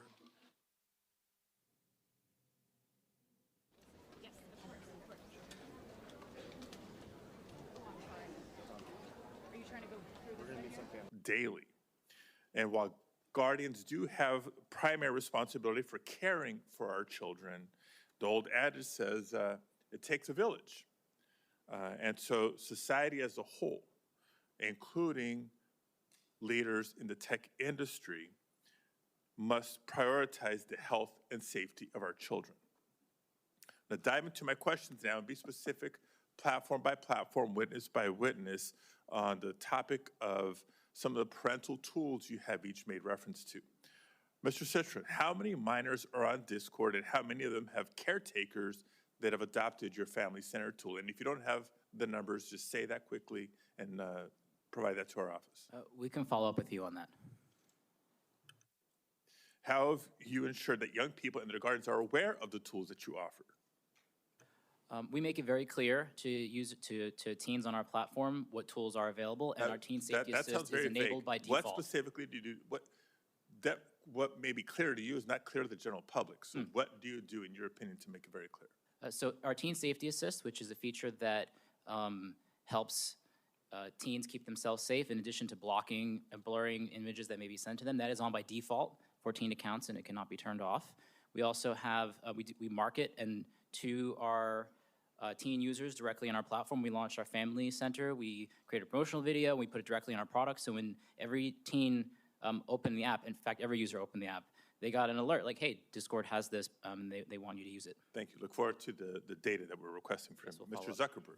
Across all of Meta services, from Instagram, Facebook, Messenger, and Horizon, how many minors use your applications? And of those minors, how many have a caretaker that has adopted the parental supervision tools that you offer? Sorry, I can follow up with the specific stats on that. Okay, it would be very helpful, not just for us to know, but for you to know as the leader of your company. And how, same question, how are you ensuring that young people and their guardians are aware of the tools that you offer? We run pretty extensive ad campaigns, both on our platforms and outside. We work with creators and organizations like Girl Scouts to make sure that this is broadly, that there's broad awareness of the tools. Okay. Mr. Spiegel, how many minors use Snapchat? And of those minors, how many have caretakers that are registered with your Family Center? Senator, I believe approximately, in the United States, there are approximately 20 million teenage users of Snapchat. I believe approximately 200,000 parents use Family Center, and about 400,000 teens have linked their account to their parents using Family Center. So 200,000, 400,000 sounds like a big number, but small in percentage of the minors using Snapchat. What are you doing to ensure that young people and their guardians are aware of the tools you offer? Senator, we create a banner for Family Center on the user's profiles so that accounts we believe may be of the age that they could be parents can see the entry point into Family Center easily. Okay. Mr. Chu, how many minors are on TikTok, and how many of them have a caregiver that uses your family tools? Senator, I need to get back to you on the specific numbers, but we were one of the first platforms to give what we call family pairing to parents. You go to settings, you turn on the QR code, your teenager's QR code and yours, you scan it. And what it allows you to do is you can set screen time limits, you can filter out some keywords, you can turn on a more restricted mode. And we're always talking to parents. I met a group of parents and teenagers and high school teachers last week to talk about what more we can provide in the family pairing mode. Ms. Yacarino, how many minors use X, and are you planning to implement safety measures or guidance for caretakers like your peer companies have? Thank you, Senator. Less than 1% of all U.S. users are between the ages of 13 and 17. Less than 1% out of how many? Of 90 million U.S. users. Okay, so still hundreds of thousands. Continue. Yes, and every single one is very important. Being a 14-month-old company, we have reprioritized child protection and safety measures, and we have just begun to talk about and discuss how we can enhance those with parental controls. Let me continue with a follow-up question for Mr. Citron. In addition to keeping parents informed about the nature of various internet services, there's a lot more we obviously need to do. For today's purposes, while many companies offer a broad range of quote-unquote user empowerment tools, it's helpful to understand whether young people even find these tools helpful. So appreciate you sharing your Teen Safety Assist and the tools and how you're advertising it, but have you conducted any assessments of how these features are impacting minors' use of your platform? Our intention is to give teens tools, capabilities that they can use to keep themselves safe, and also so our teams can help keep teens safe. We recently launched Teen Safety Assist last year, and I do not have a study off the top of my head, but we'd be happy to follow up with you on that. Okay. My time is up. I'll have follow-up questions for each of you, either in the second round or through statements for the record on a similar assessment of the tools that you've proposed. Thank you, Mr. Chair. Thank you, Senator Padilla. Senator Kennedy. Thank you all for being here. Mr. Spiegel, I see you hiding down there. What does yada, yada, yada mean? I'm not familiar with the term, Senator. Very uncool. Can we agree that what you do, not what you say, what you do is what you believe and everything else is just cottage cheese? Yes, Senator. You agree with that? Speak up. Don't be shy. I've listened to you today. I've heard a lot of yada, yada, yadaing. And I've heard you talk about the reforms you've made, and I appreciate them. And I've heard you talk about the reforms you're going to make. But I don't think you're going to solve the problem. I think Congress is going to have to help you. I think the reforms you're talking about to some extent are going to be like putting paint on rotten wood. And I'm not sure you're going to support this legislation. I'm not. The fact is that you and some of your internet colleagues who are not here are no longer, you're not companies, you're countries. You're very, very powerful. And you and some of your colleagues who are not here have blocked everything we have tried to do in terms of reasonable regulation. Everything from privacy to child exploitation. And in fact, we have a new definition of recession. A recession is when, we know we're in a recession when Google has to lay off 25 members of Congress. That's what we're down to. We're also down to this fact that your platforms are hurting children. I'm not saying they're not doing some good things, but they're hurting children. And I know how to count votes, and if this bill comes to the floor of the United States Senate, it will pass. What we're going to have to do, and I say this with all the respect I can muster, is convince my good friend Senator Schumer to go to Amazon, buy a spine online, and bring this bill to the Senate floor. And the House will then pass it. Now, that's one person's opinion. I may be wrong, but I doubt it. Mr. Zuckerberg, let me ask you a couple of questions. I might wax a little philosophical here. I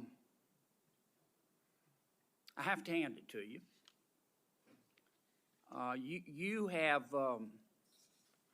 You have convinced over 2 billion people to give up all of their personal information, every bit of it, in exchange for getting to see what their high school friends had for dinner Saturday night.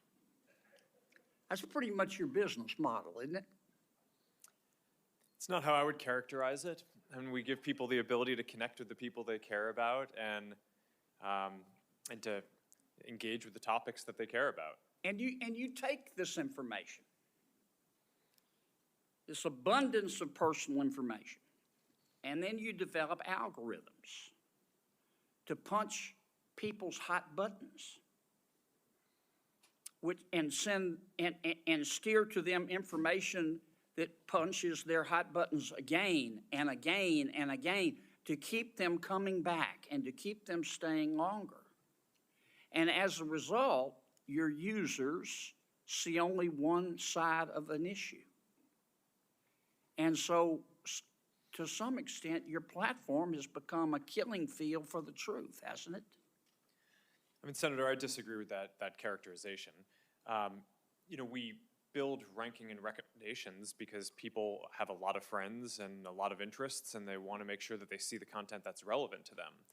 We're trying to make a product that's useful to people and make our services as helpful as possible for people to connect with the people they care about and the interests they care about. But you don't show them both sides. You don't give them balanced information. You just keep punching their hot buttons, punching their hot buttons. You don't show them balanced information so people can discern the truth for themselves. And you rev them up so much that so often your platform and others becomes just cesspools of snark. where nobody learns anything, don't they? Well, Senator, I disagree with that. I think people can engage in the things that they're interested in and learn quite a bit about those. We have done a handful of different experiments and things in the past around news and trying to show content on a diverse set of perspectives. I think that there's more that needs to be explored there, but I don't think that we can solve that by ourselves. One of the things that I saw... I'm sorry to cut you off, Mr. President, but I'm going to run out of time. Do you think your users really understand what they're giving to you, all their personal information, and how you process it and how you monetize it? Do you think people really understand? Senator, I think people understand the basic terms. I mean, I think that there's... I actually think that a lot of people overestimate how much information We've spent a couple of years since we talked about this.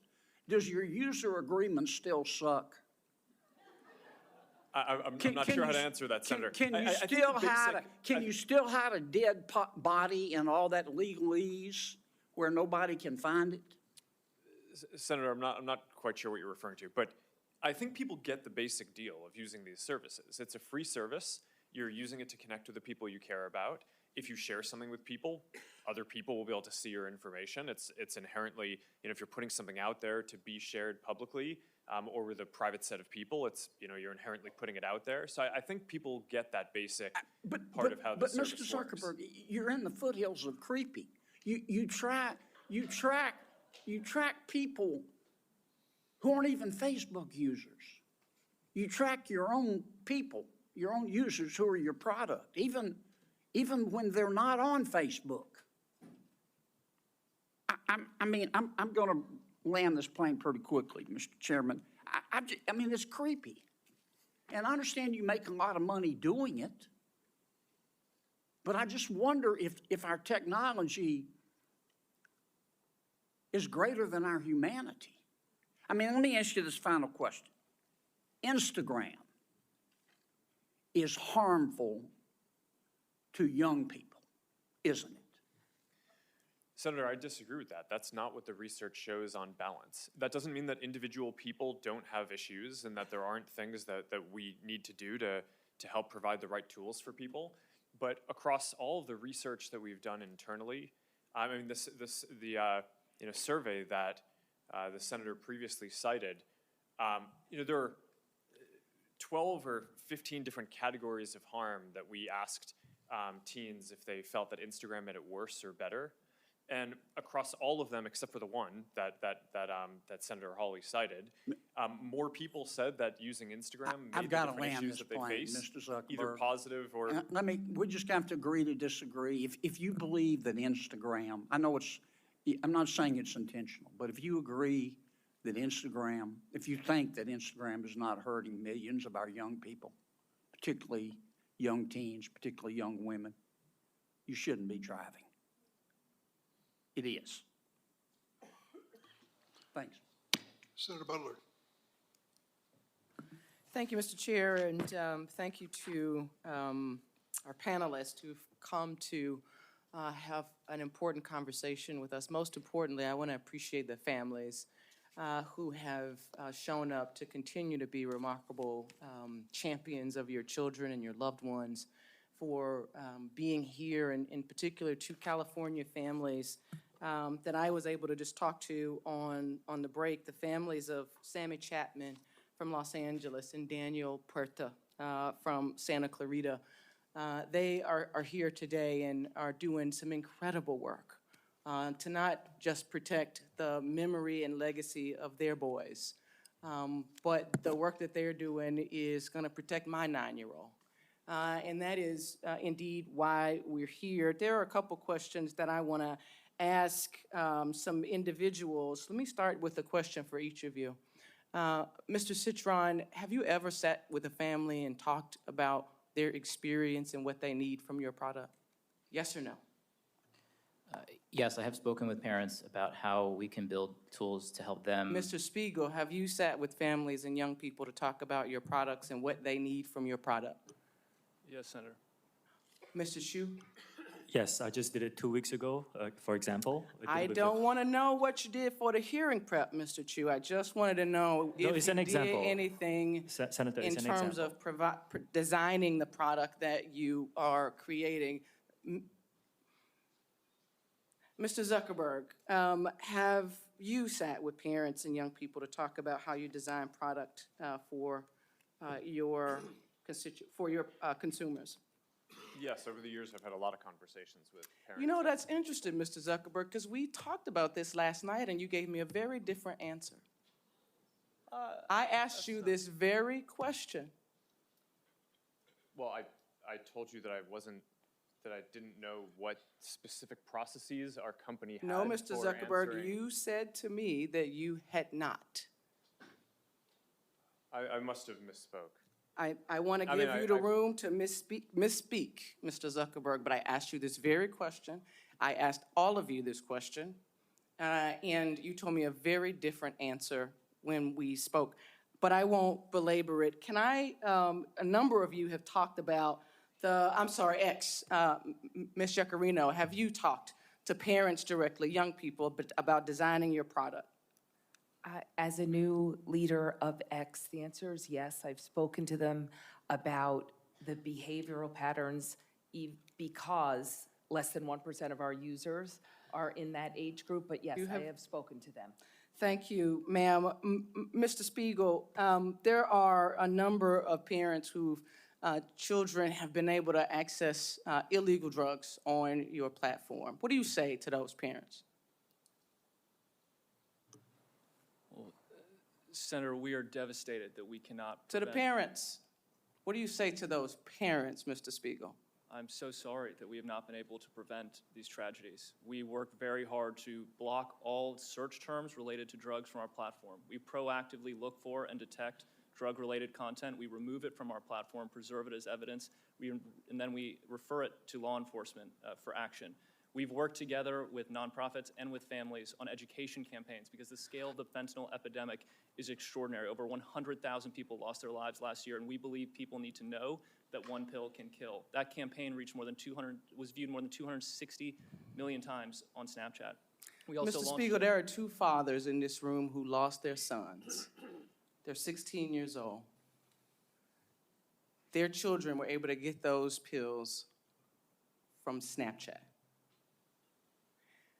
I know that there are statistics and I know that there are good efforts. None of those efforts are keeping our kids from getting access to those drugs on your platform. As a California company, all of you, I've talked with you about what it means to be a good neighbor and what California families and American families should be expecting from you. You owe them more than just a set of statistics. And I look forward to you showing up on all pieces of this legislation, all of you, showing up on all pieces of legislation to keep our children safe. Mr. Zuckerberg, I want to come back to you. I talked with you about being a parent to a young child who doesn't have a phone, is not on social media at all. And one of the things that I am deeply concerned with as a parent to a young Black girl is the utilization of filters on your platform that would suggest to young girls utilizing your platform the evidence that they are not good enough as they are. I want to ask more specifically and refer to some unredacted court documents that reveal that your own researchers concluded that these face filters that mimic plastic surgery negatively impact youth mental health indeed and well-being. Why should we believe that because that you are going to do more to protect young women and young girls when it is that you give them the tools to affirm the self-hate that is spewed across your platforms? Why is it that we should believe that you are committed to doing anything more to keep our children safe? Sorry, there's a lot to unpack there. There We is give a lot. people tools to express themselves in different ways. And people use face filters and different tools to make media and photos and videos that are fun or interesting across a lot of the different products that are Plastic surgery pens are good tools to express creativity. Senator, I'm not speaking to that Skin lightening tools are tools to Senator, express creativity. This I'm is not the direct thing defending- that I'm asking Yeah, I'm not about. defending any specific one of those. I think that the ability to kind of filter and edit images is generally a useful tool for expression. For that specifically, I'm not familiar with the study that you're referring to, but we did make it so that we're not recommending this type of content to teens. I made no reference to a study, to court documents that revealed your knowledge of the impact of these types of filters on young people generally, young girls in particular. Senator, I and disagree with that characterization. I think that there have with been hypotheses. court documents? I haven't seen any document that says Okay, that, Mr. Zuckerberg, my time is up. I hope that you hear what is being offered to you and are prepared to step up and do better. I know this Senate committee is going to do our work to hold you to greater account. Thank you, Mr. Chair. Senator Tillis? Thank you, Mr. Chair. Thank you all for being here. I don't feel like I'm going to have an opportunity to ask a lot of questions, so I'm going to reserve the right to submit some for the record. But I have heard, we've had hearings like this before. I've been in the Senate for 9 years. I've heard hearings like this before. I've heard horrible stories about people who have died, committed suicide, been embarrassed. Every year, we have an annual flogging every year. And what materially has occurred over the last 9 years? Do any of you all, just yes or no question, do any of y'all participate in an industry consortium trying to make this fundamentally safe across platforms? Yes or no, Mr. Zuckerberg? Yes. There's a variety of organizations Do you that we participate in them? work. Which organizations? I should say, does anyone here not participate in an industry? I actually think it would be immoral for you all to consider it a strategic advantage to keep safe or to keep private something that would secure all these platforms to avoid this sort of problem. Do you all agree with that? That anybody that would be saying you want ours because ours is the safest and these haven't figured out the secret sauce, that you as an industry realize this is an existential threat to you all if we don't get it right, right? I mean, you've got to secure your platforms. You got to deal with this. Do you not have an inherent mandate to do this? Because it would seem to me if you don't, you're going to cease to exist. I mean, we could regulate you out of business if we wanted to. And the reason I'm saying it may sound like a criticism. It's not a criticism. I think we have to understand that there should be an inherent motivation for you to get this right. Our Congress will make a decision that could potentially put you out of business. Here's the reason I have a concern with that, though. I just went on the internet while I was listening intently to all the other members speaking, and I found a dozen different platforms outside the United States, 10 of which are in China, 2 of which are in Russia. Their daily average subscriber or active membership numbers in the billions. Well, people say you can't get on China's version of TikTok. It took me one quick search on my favorite search engine to find out exactly how I could get an account on this platform today. And so the other thing that we have to keep in mind, I come from technology. I could figure out, ladies and gentlemen, I could figure out how to influence your kid without them ever being on a social media platform. I can randomly send text and get a bite and then find out an email address and get compromising information.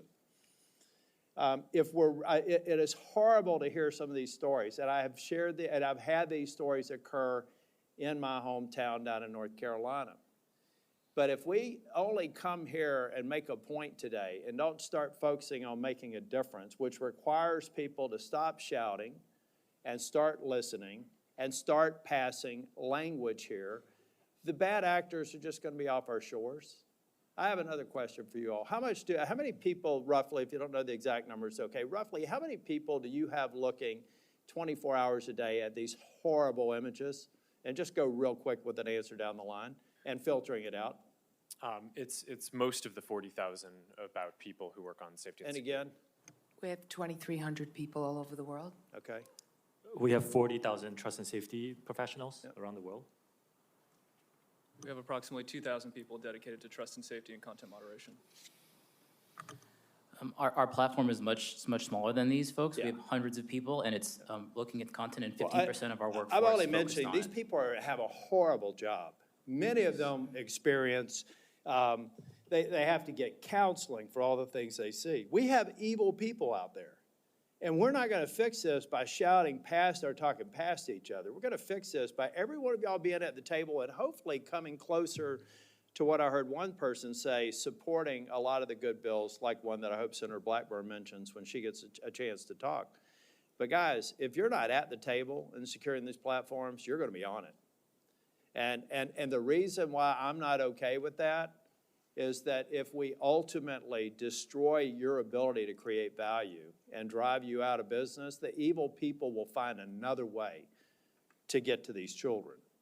And I do have to admit, I don't think my mom's watching this one, but there is good. We can't look past good that is occurring. My mom, who lives in Nashville, Tennessee, and I talked yesterday, and we talked about a Facebook post that she made a couple of days ago.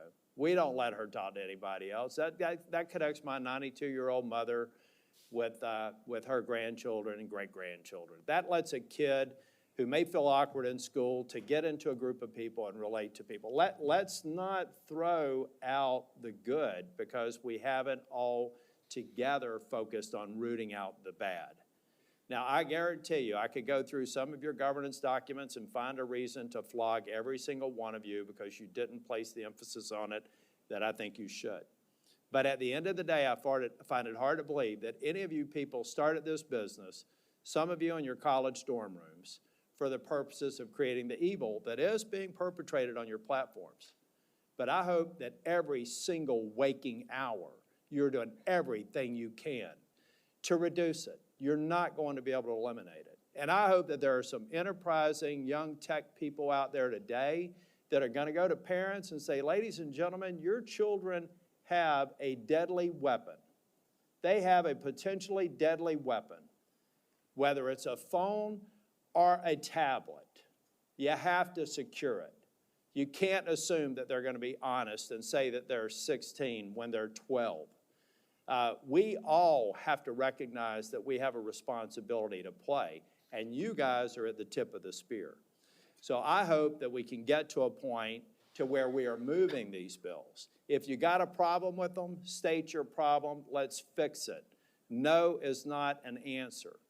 And know that I want the United States to be the beacon for innovation, to be the beacon for safety, and to prevent people from using other options that have existed since the internet has existed to exploit people.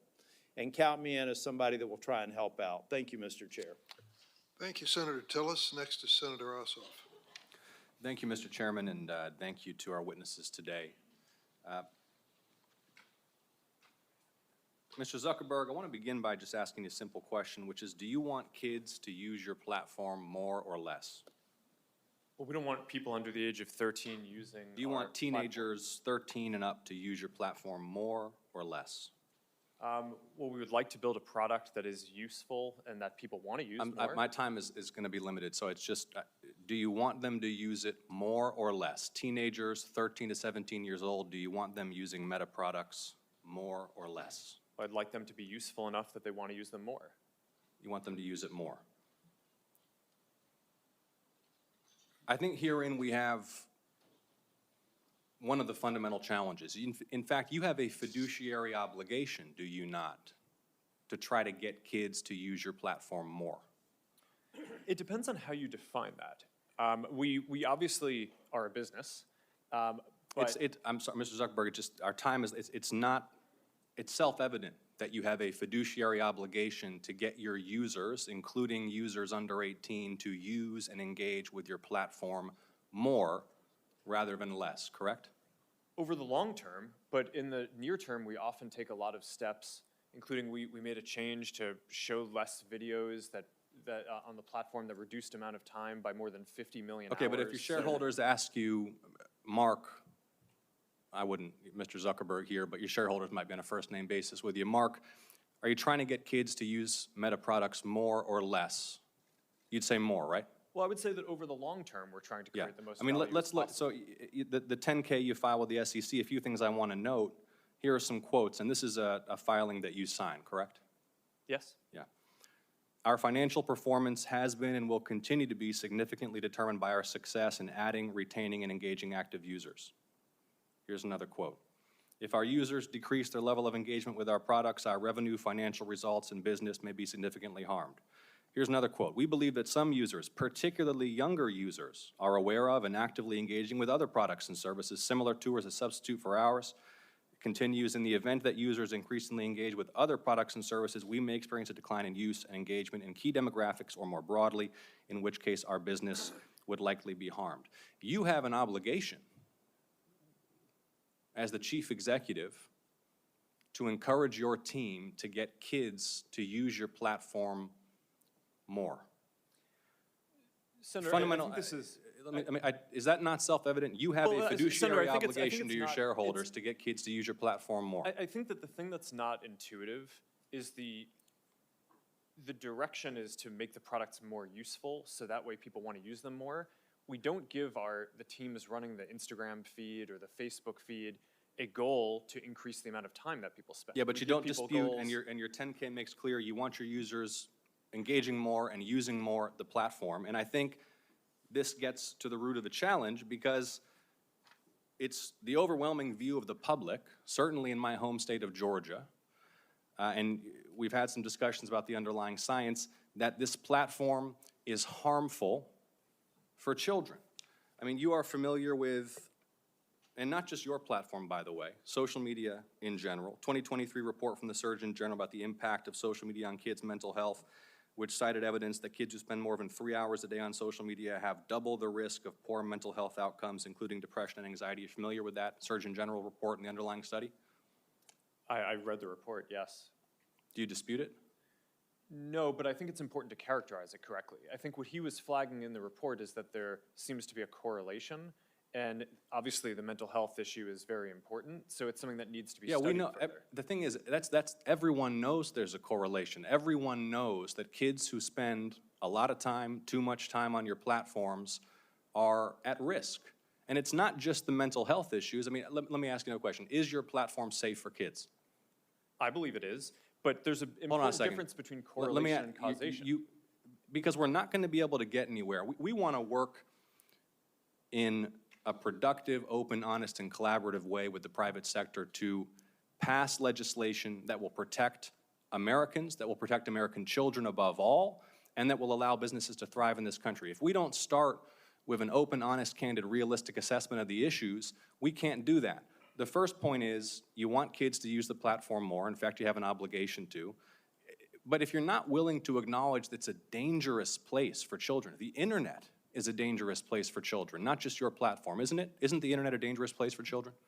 I think it can be. Yeah, there's both great things that people can do, and there are harms that we need to work to Yeah, mitigate. it's a dangerous place for children. There are families here who have lost their children. There are families across the country whose children have engaged in self-harm, who have experienced low self-esteem, who have been sold deadly pills on the internet. The internet's a dangerous place for children, and your platforms are dangerous places for children. Do you agree? I think that there are harms that we need to work to mitigate.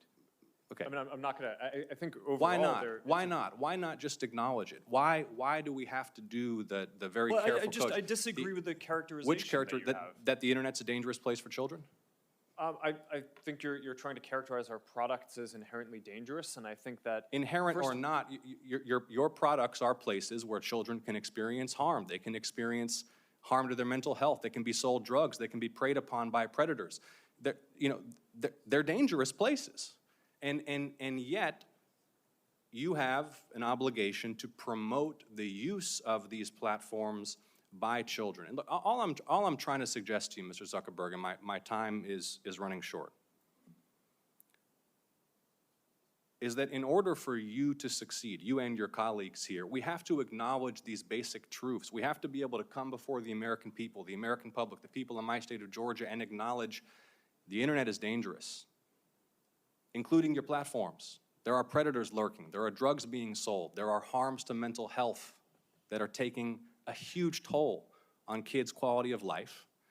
And yet, you have this incentive, not just you, Mr. Zuckerberg, all of you have an incentive to boost, maximize use, utilization, and engagement.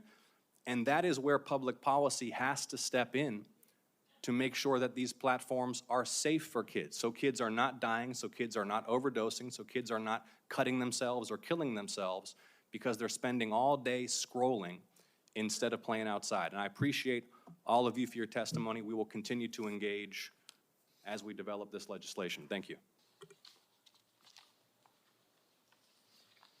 Senator from Tennessee. Thank you, Mr. Chairman. Thank you to each of you for coming. And I know some of you had to be subpoenaed to get here, but we do appreciate that you all are here. Mr. Chu, I want to come to you first. We've heard that you're looking at putting a headquarters in Nashville and likewise in Silicon Valley and Seattle. And what you're going to find probably is that the welcome mat is not going to be rolled out for you in Nashville like it would be in California. There are a lot of people in Tennessee that are very concerned about the way TikTok is basically building dossiers on our kids, the way they are building those on their virtual you. And also that information is held in China, in Beijing, as you responded to Senator Blumenthal and I last year in reference to that question. And we also know that a major music label yesterday said they were pulling all of their content off your site because of your issues on payment, on artificial intelligence, and because of the negative impact on our kids' mental health. So we will see how that progresses. Mr. Zuckerberg, I want to come to you. We have just had, Senator Blumenthal and I, of course, have had some internal documents and emails that have come our way. One of the things that really concerned me is that you referred to your young users in terms of their lifetime value of being roughly $270 per teenager.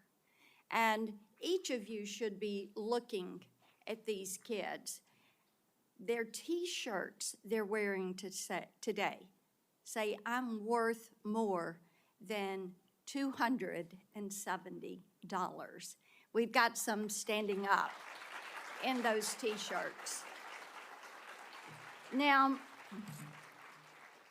and some of the children from our state, some of the children, the parents that we have worked with, just to think whether it is Becca Schmidt, David Mollick, Sarah Flatt, Annalie Schote, would you say that life is only worth $270?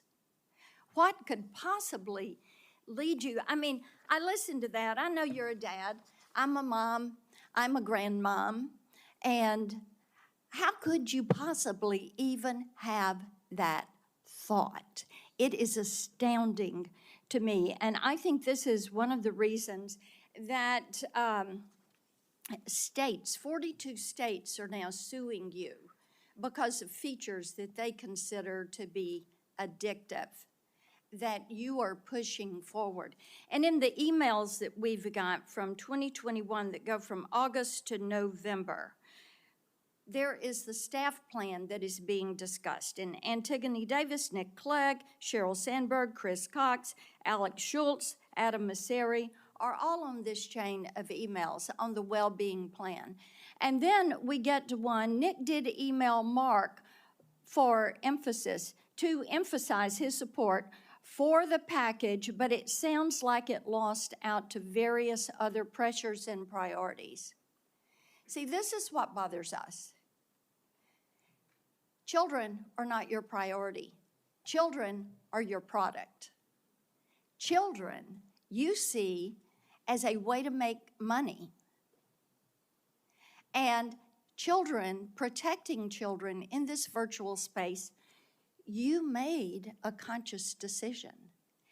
Even though Nick Clegg and others were going through the process of saying, this is what we do. These documents are really illuminating, and it just shows me that growing this business, expanding your revenue, what you were going to put on those quarterly filings, that was the priority. The children were not. It's very clear. I want to talk with you about the pedophile ring because that came up earlier, and the Wall Street Journal reported on that. And one of the things that we found out was after that became evident, then you didn't take that content down. And it was content that showed that teens were for sale and were offering themselves to older men. And you didn't take it down because it didn't violate your community standards. Do you know how often a child is bought or sold for sex in this country? Every 2 minutes. Every 2 minutes, a child is bought or sold for sex. That's not my stat. That is a TBI stat. Now, finally, this content was taken down after a congressional staffer went to Meta's global head of safety. So would you please explain to me and to all these parents why explicit predatory content does not violate your platform's terms of service or your community standards? Sure, Senator. Let me try to address all of the things that you just said.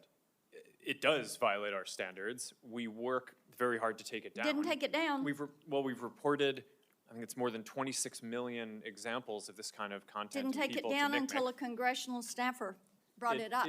It may be that in this case we made a mistake and missed something. I think you make a lot of mistakes, so let's move on. We have leading teams that I want to identify more talk than... with you about your Instagram Creators Program and about the push. We found out through these documents that you actually are pushing forward because you want to bring kids in early. You see these younger teenagers as valuable but an untapped audience, quoting from the emails, and suggesting teens are actually household influencers to bring their younger siblings into your platform, into Instagram. Now, how can you ensure that Instagram creators, your product, your program, does not facilitate illegal activities when you fail to remove content pertaining to the sale of minors? And it is happening once every 2 minutes in this country. Senator, our tools for identifying that kind of content are industry leading. That doesn't mean we're perfect. There are definitely issues that we have, but we continue to invest a ton in it. Yes, there are a lot that is slipping through. It appears that you're trying to be the premier sex trafficking Of course site not, Senator. in this country. Senator, that's ridiculous. No, it Senator, is not ridiculous. You want to turn around and tell these people content that. on our platforms, and Why don't you take it down? We do take it We down. are here discussing. We do We more need work to you take it all down to than- work than- with than- us. No, you're not. You are not. And the problem is, we've been working on this. Senator Welch is over there. We've been working on this stuff for a decade.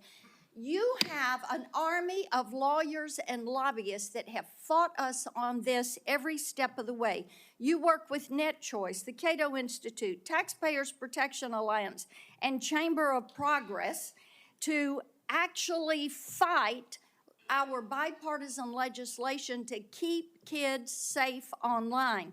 So are you going to stop funding these groups? Are you going to stop lobbying against this and come to the table and work with us? Yes or no? Senator, we have a... Yes or no?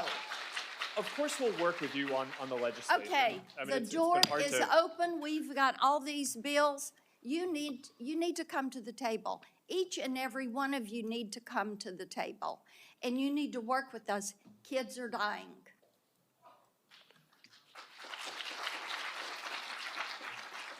Senator Welch. I want to thank my colleague, Senator Blackburn, for her decade of work on this. I actually have some optimism. there is a consensus today that didn't exist, say, 10 years ago, that there is a profound threat to children, to mental health, to safety. There's not a dispute. That was in debate before. That's a starting point. Secondly, we're identifying concrete things that can be done in 4 different areas. 1 is industry standards. 2 is legislation. 3 are the courts. And then 4 is a proposal that Senator Bennett, Senator Graham, myself, and Senator Warren have to establish an agency, a governmental agency, whose responsibility would be to engage in this on a systematic, regular basis with proper resources. And I just want to go through those. I appreciate the industry standard decisions and steps that you've taken in your companies. But it's not enough, and that's what I think you're hearing from my colleagues. Like, for instance, where there are layoffs in it is in the trust and verify programs.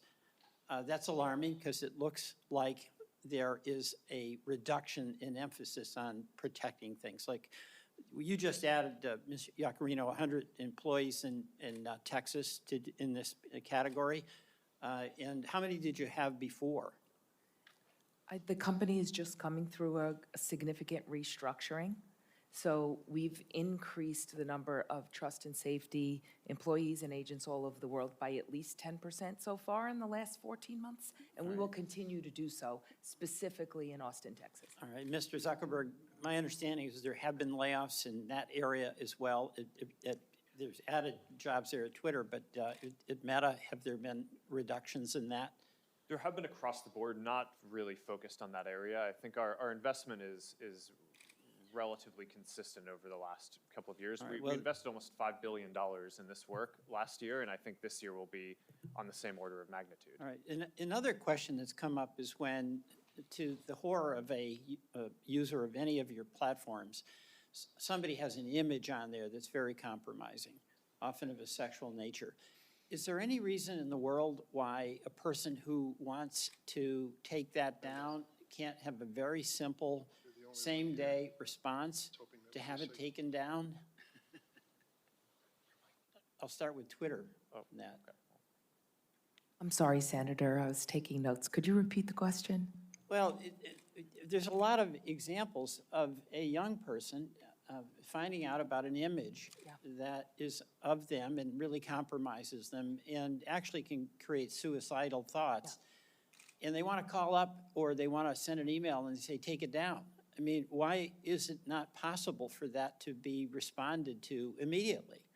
Well, we all strive to take down any type of violative content or disturbing content immediately. At X, we have increased our capabilities with a two-step reporting process. If I'm a parent or I'm a kid and I want this down, shouldn't there be methods in place where it comes down? You can see what the image is. Yes. An ecosystem-wide standard would improve and actually enhance the experience for users at all our platforms. All right. There actually is an organization that I think a number of the companies up here are a part of called Take It Down. It's some technology that we and a few others all right, built. So that you all are in favor of that because that is going to give some peace of mind to people. All right, it really, really matters. I don't have that much time, so we've talked about the legislation, and Senator White House had asked you to get back with your position on Section 230, which I'll go to in a minute. But I would welcome each of you responding as to your company's position on the bills that are under consideration in this hearing. All right? I'm just asking you to do that. Third, the court. This big question of Section 230. And today, I'm pretty inspired by the presence of the parents who have turned their extraordinary grief into action and hope that other parents may not have to suffer what for them is a devastating, for everyone, a devastating loss. Senator Whitehouse asked you all to get back very concretely about Section 230 and your position on that. but it's an astonishing benefit that your industry has that no other industry has. They just don't have to worry about being held accountable in court if they're negligent. So you've got some explaining to do, and I'm just reinforcing Senator Whitehouse's request that you get back specifically about that. And then finally, I want to ask about this notion, this idea of a federal agency who's resourced and whose job is to be dealing with public interest matters that are really affected by big tech. It's extraordinary what has happened in our economy with technology, and your companies represent innovation and success. But just as when the railroads were ascendant and were in charge and ripping off farmers because of practices they were able to get away with, just as when Wall Street was flying high, but there was no one regulating blue sky laws, we now have a whole new world in the economy. And Mr. Zuckerberg, I remember you testifying in the Energy and Commerce Committee, and I asked you your position on the concept of a federal regulatory agency. My recollection is that you were positive about that. Is that still the case? I think it could be a reasonable solution. There are obviously pros and cons to doing that versus through the normal, the current structure of having different regulatory agencies focused on specific issues. Right. But because a lot of the things trade off against each other, like one of the topics that we talked about today is encryption, and that's obviously really important for privacy and security. Right. But Can we just go down the line? I'm at the end, but thank you, Mr. Giacomino. Senator, I think the industry initiative to keep those conversations going would be something X would be very, very proactive about. If you think about our support of the REPORT Act, the SHIELD Act, the Stop CSAM Act, our support of the Project Safe Childhood Act, I think our intentions are clear to participate and to lead here. Yeah. Senator, we support national privacy legislation, for example, so that sounds like a good idea. We just need to understand what it means. All right. Mr. Spiegel? Senator, we'll continue to work with your team, and we'd certainly be open to exploring the right regulatory body for big technology. But the idea of a regulatory body is something that you can see has merit. Yes, Senator. And Mr. Sifrin? Yeah, we're very open to working with you and our peers and anybody on helping make the internet a safer place. You know, I think you mentioned this is not a one-platform problem. Right. So we do look to collaborate with other companies and with nonprofits in the government. Okay. I thank you all. Mr. Chairman, I yield back. Thank you, Senator Welch. Well, we're going to conclude this hearing, and thank you all for coming today. You probably have your scorecard out there. You've met at least 20 members of this committee and have your own impressions of their questioning, their approach, and the like. But the one thing I want to make clear as chairman of this committee for the last 3 years is this was an extraordinary vote on an extraordinary issue. A year ago, we passed 5 bills unanimously in this committee. You heard all the senators. Every spot on the political spectrum was covered. Every single senator voted unanimously in favor of the 5 pieces of legislation we've discussed today. It ought to tell everyone who follows Capitol Hill and Washington a pretty stark message. We get it, and we live it. As parents and grandparents, we know what our daughters and sons and others are going through. They cannot cope. They cannot handle this issue on their own. They're counting on us as much as they're counting on the industry to do the responsible thing. And some will leave with impressions of our witnesses and the companies they represent that you're right as an American citizen. But you ought to also leave with the determination to keep the spotlight on us to do something. Not just to hold a hearing, bring out a good, strong crowd of supporters for change, but to get something done. No excuses. No excuses. We've got to bring this to a vote. What I found in my time in the House and the Senate is that's the moment of reckoning. Speeches notwithstanding, press releases and the like. The moment of reckoning is when we call a vote on these measures. It's time to do that. I don't believe there's ever been a moment in America's wonderful history when a business or industry has stepped up and said, regulate us, put some legal limits on us. Businesses exist by and large to be profitable. And I think that we got to get behind that and say profitability at what cost. Senator Kennedy, a Republican colleague, said, is our technology greater than our humanity? I think that is a fundamental question that he asked. What I would add to it, are our politics greater than technology? We're going to find out. I want to thank a few people before we close up here. I've got several staffers who've worked so hard on this. Alexandra Gelber, thank you very much, Alexandra. Jeff Hansen, Scott Jorgensen. Last point I'll make, Mr. Zuckerberg, is just a little advice to you. I think your opening statement on mental health needs to be explained, because I don't think it makes any sense. There isn't a parent in this room who's had a child that's gone through an emotional experience like this that wouldn't tell you and me they changed right in front of my eyes. They changed. They hold themselves up in their room. They no longer reached out to their friends. They lost all interest in school. These are mental health consequences that I think come with the abuse of this right to have access to this kind of technology. So I see my colleagues. You want to say a word?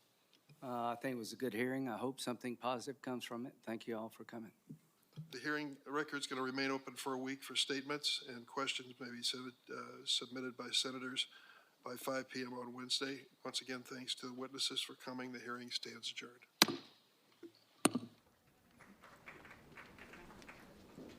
Just keep it packed here, folks. Good. Thank you. Watch your step here. Watch your step here.